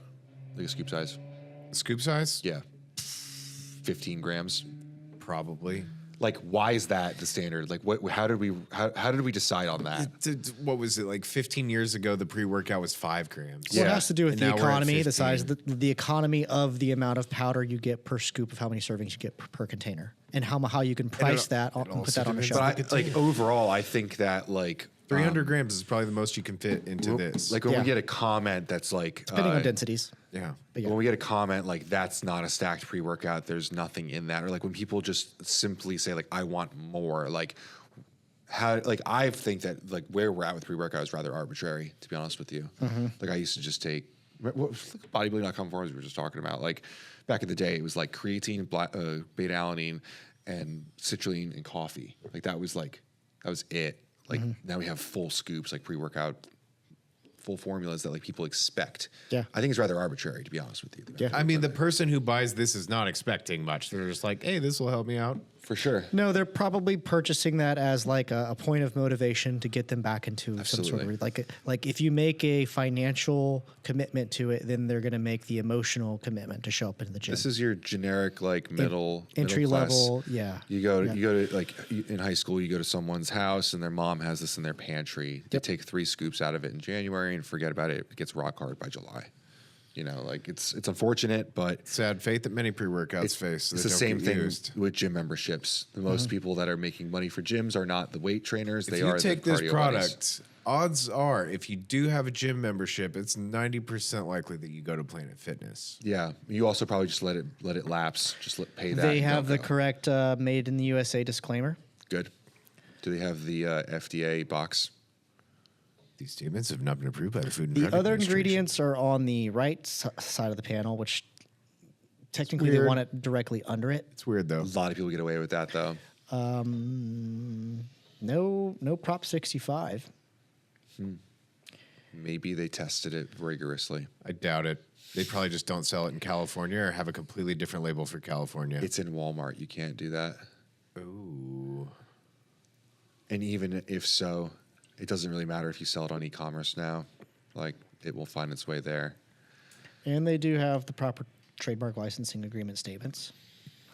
The indicators look to be All the indicators on this product seem to be that this is a very compliant company. Yes. Odds are that everything that is on that label is in that product. We're not saying that this is breaking any of the legal rules. no. It at looks all. like they did their due. So the one thing, and this is one rule, Ben, that you probably and no one really knows, is when it comes to like the statement of identity, and then also the statements of like the net weight in the term dietary supplement, the sizing of this. Yes. By like what very it says, specific. by like the FDA, needs to be much, much larger. Yes. No one does that. It's very specific, too. What if you have a It is tiny very bottle? specific. It doesn't matter. It needs to be like the second largest piece of copy on the front of the label. most of the Other time, than the yeah. statement of identity. And the statement of identity would usually be, in this case, the statement of identity actually here is energy. Because aminoline is the name. And then there's a statement of identity that identifies what the product itself is and what it It's does. an energy supplement. Pre-workout, intra-workout. So all those amino whatever. acids that we were just talking about are irrelevant because that is not the intended purpose of this energy supplement. Based off of its statement of identity and the way that it's marketed here. But this text here, the net weight, 7.23 ounces, 205 grams, by technicality should be the same size as the font of energy. But no one does that. And that's what I was getting at to you, Ben, and in other conversations we've had on podcasts about like, there's been don't break. Yeah. You know, everyone breaks this rule. Everyone. When I was in middle school or high school, I took crime and civil law, and Mr. It's gonna bother me. I can't remember his name. He told us that if a law is not enforced, it is not a law. It just doesn't exist, right? Like it has to be enforced, kind of like trademarks. Yeah. Right. Yeah. Can I ask? You have so much whiskey in here. Why didn't we drink some whiskey during? Well, this let's close it podcast? off because I want some. All right, so we're going to end this with the final question. Hold you on, wanna pour this out You while go we- ahead. I'm going to pour some up, and then I'll tell you about the whiskey because Please. this is all. Okay. I got really good stuff. Yes, please. If you weren't doing what you're doing right now in the industry that you're in right now, what would you be doing otherwise? There's 2 parts where I strayed or where I ended up on this path. The first one is, like I said, I was going to Rutgers for dietetics, and I stopped to do this. I really did want to become a registered dietitian and work in a clinical setting. To help old ladies maintain their bone mass, or You what? understand why I didn't really end up, like why I decided against it. Because that is the fate you would be. I want to sentenced do things at the best level. You know what I mean? I wanted to be an RD. But Yeah. what does that RD mean? Not very much unless you're like, right? I didn't want to work in a hospital. So this is a problem. before I got into sports nutrition, like I said in the story, I was in drum corps, and I was really, really into music. I would have loved to have just taken a career through that. Like, I would love to show you guys what drum and bugle corps is like. It is the fucking wildest I've thing. watched Drumline. Nothing like that. Nothing like that, dude. Those people don't fuck around. Dude. But so, do you think music would have been a good path? My dad's music to you, yeah. I my whole life I did a lot of stuff with music. In percussion, though, mostly percussion. No, I was. You played tuba too. You can read sheet music. I can. I took AP music theory. I can write music. That's excellent. I started off as a saxophone player. I learned bass with my dad.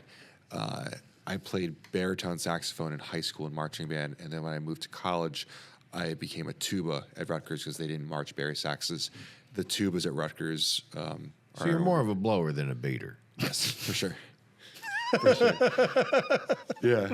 For anyone who's watching who's from Rutgers, the tubas are an organization called Tri-Chi. It was like a very big, and just like sucked me in. Then I went on and did drum and bugle corps, which is like a. You ever play polka music? No. Hey, are you okay? All right, never mind. I'm not even going to go there because we're going to get a totally different tangent. We're going to do the whiskey thing, then we're going to close this. All right, so these are three. Was one of these in Macallan? Yes. Okay. These are three very good whiskeys. Okay. And this is going to be a little bit of a tasting. I'm going to have each of us taste each one. Joey, I know you're not really they're all scotches. Okay. You may not be a scotch guy, I'm a but bourbon you're person, going to have a little okay, yeah. appreciation after this. Okay. Of course. Of course. So I'll let you have the first one. That's a Macallan 15. It's probably one of my favorite scotches. Actually, first time I ever had that was at Axe and Sledge, and Seth and Bobby introduced me to that, and it is my favorite scotch. It's light. It's easy to drink. It's super smooth. That's the 15. So it's kind of pricey. Yeah. And it's a space side, so it's Like they got 10s and 20s and everything in between. they've got a 10, a 12, How does a 15, this work? and an 18. Can I sip more of this? and a So 20. it's- Yes, yeah. One sip, everybody knows the rules. That is definitely one of the better scotches I've had. Do you understand like why someone would like bourbon over scotch? It's less like sharp and more warm and It's robust. because of the peatiness. So usually the peat is the reason why most people over here don't like it, because it has kind of a bite to it. Usually if it's a cheaper scotch, right? For sure. But a good space side that's been aged properly, and those are aged in American oak barrels, so they do have an American. Yeah, have a taste. It's great. So you want to put your nose in it, give a nice long draw, give it a big old whiff, and then you get your notes. This is called a Glencairn glass. This is actually for tasting scotch. It's pretty smooth. It's easy. Hey, you really get the peat. No, that's smooth. But That is smooth, I'm going to dude. challenge you here in a minute. It's got more peat I'm in going it. to challenge you here in a minute. Have you drank any tequila with Mark Glazier, or is he like showing you any? or No, talked to you I would about love any? to though. I would love to. What are you doing tomorrow night? We should do a little bit. I think it'd be fun. So, but I mean, it's like caramelly. It's kind of like a candy. But okay, this is an Aberlour. It's in a sherry cask, so this one's gonna be a little bit sweeter. It's gonna be more of like a dessert. Yeah. All of these, Joey, are like over $100 a bottle.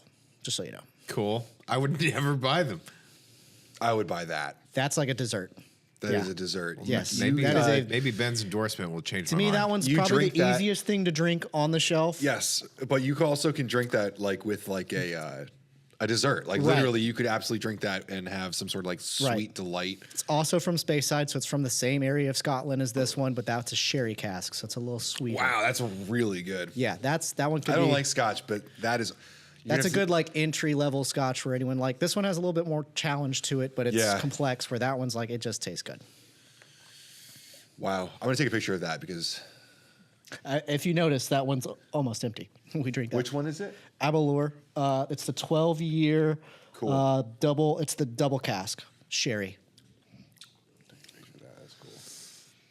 When it comes up through the nostrils, you really get that peat or whatever the fuck. You haven't had shit yet, Joey Savage. That's really really good. It also reminds me of hairspray and nail polish remover at the same time. I poured too much of this one. I'll finish this one. This is the Lagavulin. Like a what? The Lagavulin. Can you spell that for me? So these are all Scottish. They're all Scotch. They're all from Scotland. Ah, This is made from Isla. Hey. Isla is. you make that into a meme for me? Have you Like, seen? Have you seen? Highlander. No. Game of Thrones. Braveheart? Yes. Have you seen Game of Thrones? How many other Scottish things can we name? I've seen Fat Game of bastard. Thrones. I didn't eat corn. I got the turtle head of poking.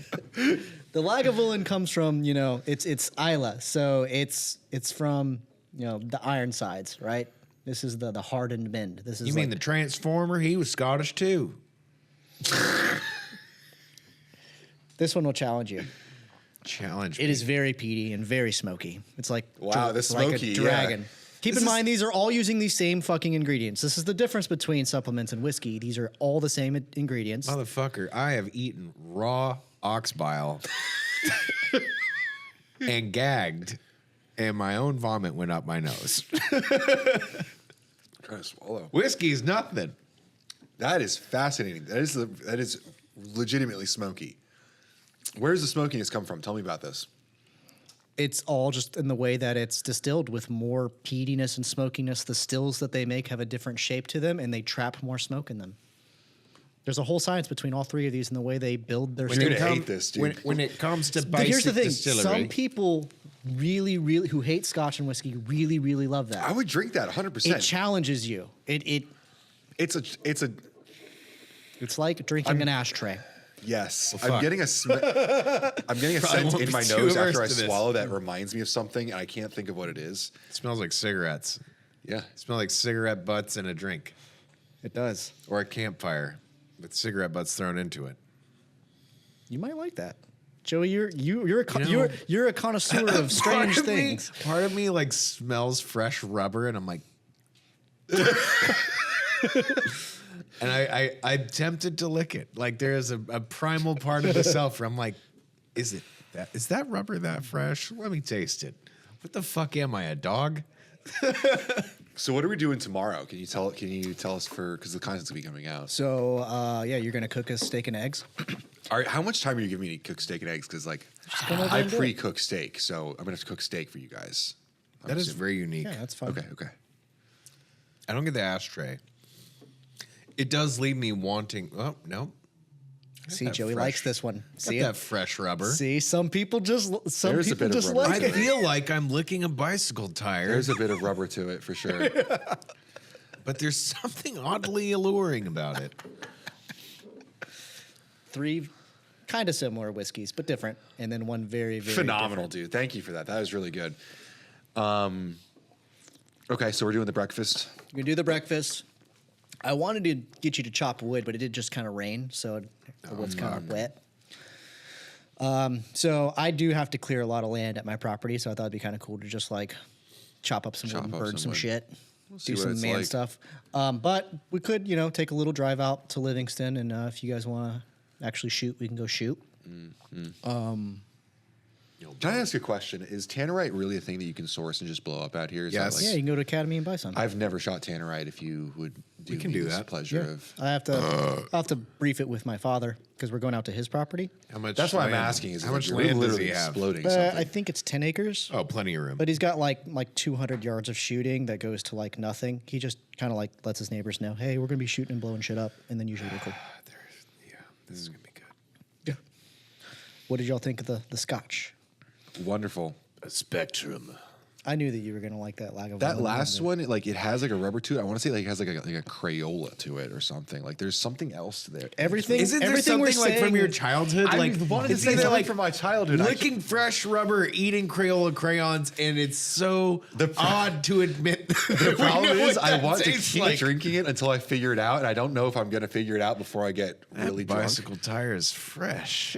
That's the thing about the Lagavulin. It challenges you, and that's what the fun of it. It is. Like I Yeah. feel like I'm having like a game of chicken with it. Yeah, that's the fun of it. And notice it's also the clearest of all. Mm-hmm. But you'd think it would be the darkest. It's like a Crayola, dude. It's like a crayon type thing. Can we get some food after this? Yeah. Okay. Well, we're gonna go to HEB and get some steaks. They got stuff there. Should I sign us out here? Let's sign on out. All right. Thank you all, folks, for watching or listening to the Supp Works podcast. TK Knox, Benjamin Kane, and myself, Joey Savage. Our advertisers here today are Aspire Therapeutics. I fucked that up again, didn't I? Aspire Rejuvenation Clinics. All right. Too much Lagavulin. I know. Our sponsors are Aspire Therapeutics, Cage Muscle, and Nutrabio Manufacturing.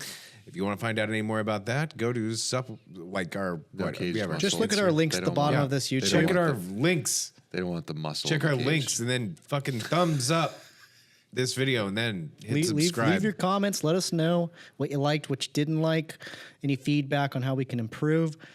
And we are going to be having a Discord that we're starting, and we're going to be doing some fun like giveaways and stuff. And maybe Joey gives out some stuff, and maybe Nutramedia does some stuff. I don't know. Maybe we bring in some guests and some brands that participate in this. But we want people to start engaging and asking more questions on our Discord so that we can add more value to our listeners. So thank you, everyone that listened. Thank you for all of our sponsors, and let's go get some food. Come see us next week with David Dodrill from Arms Race Nutrition.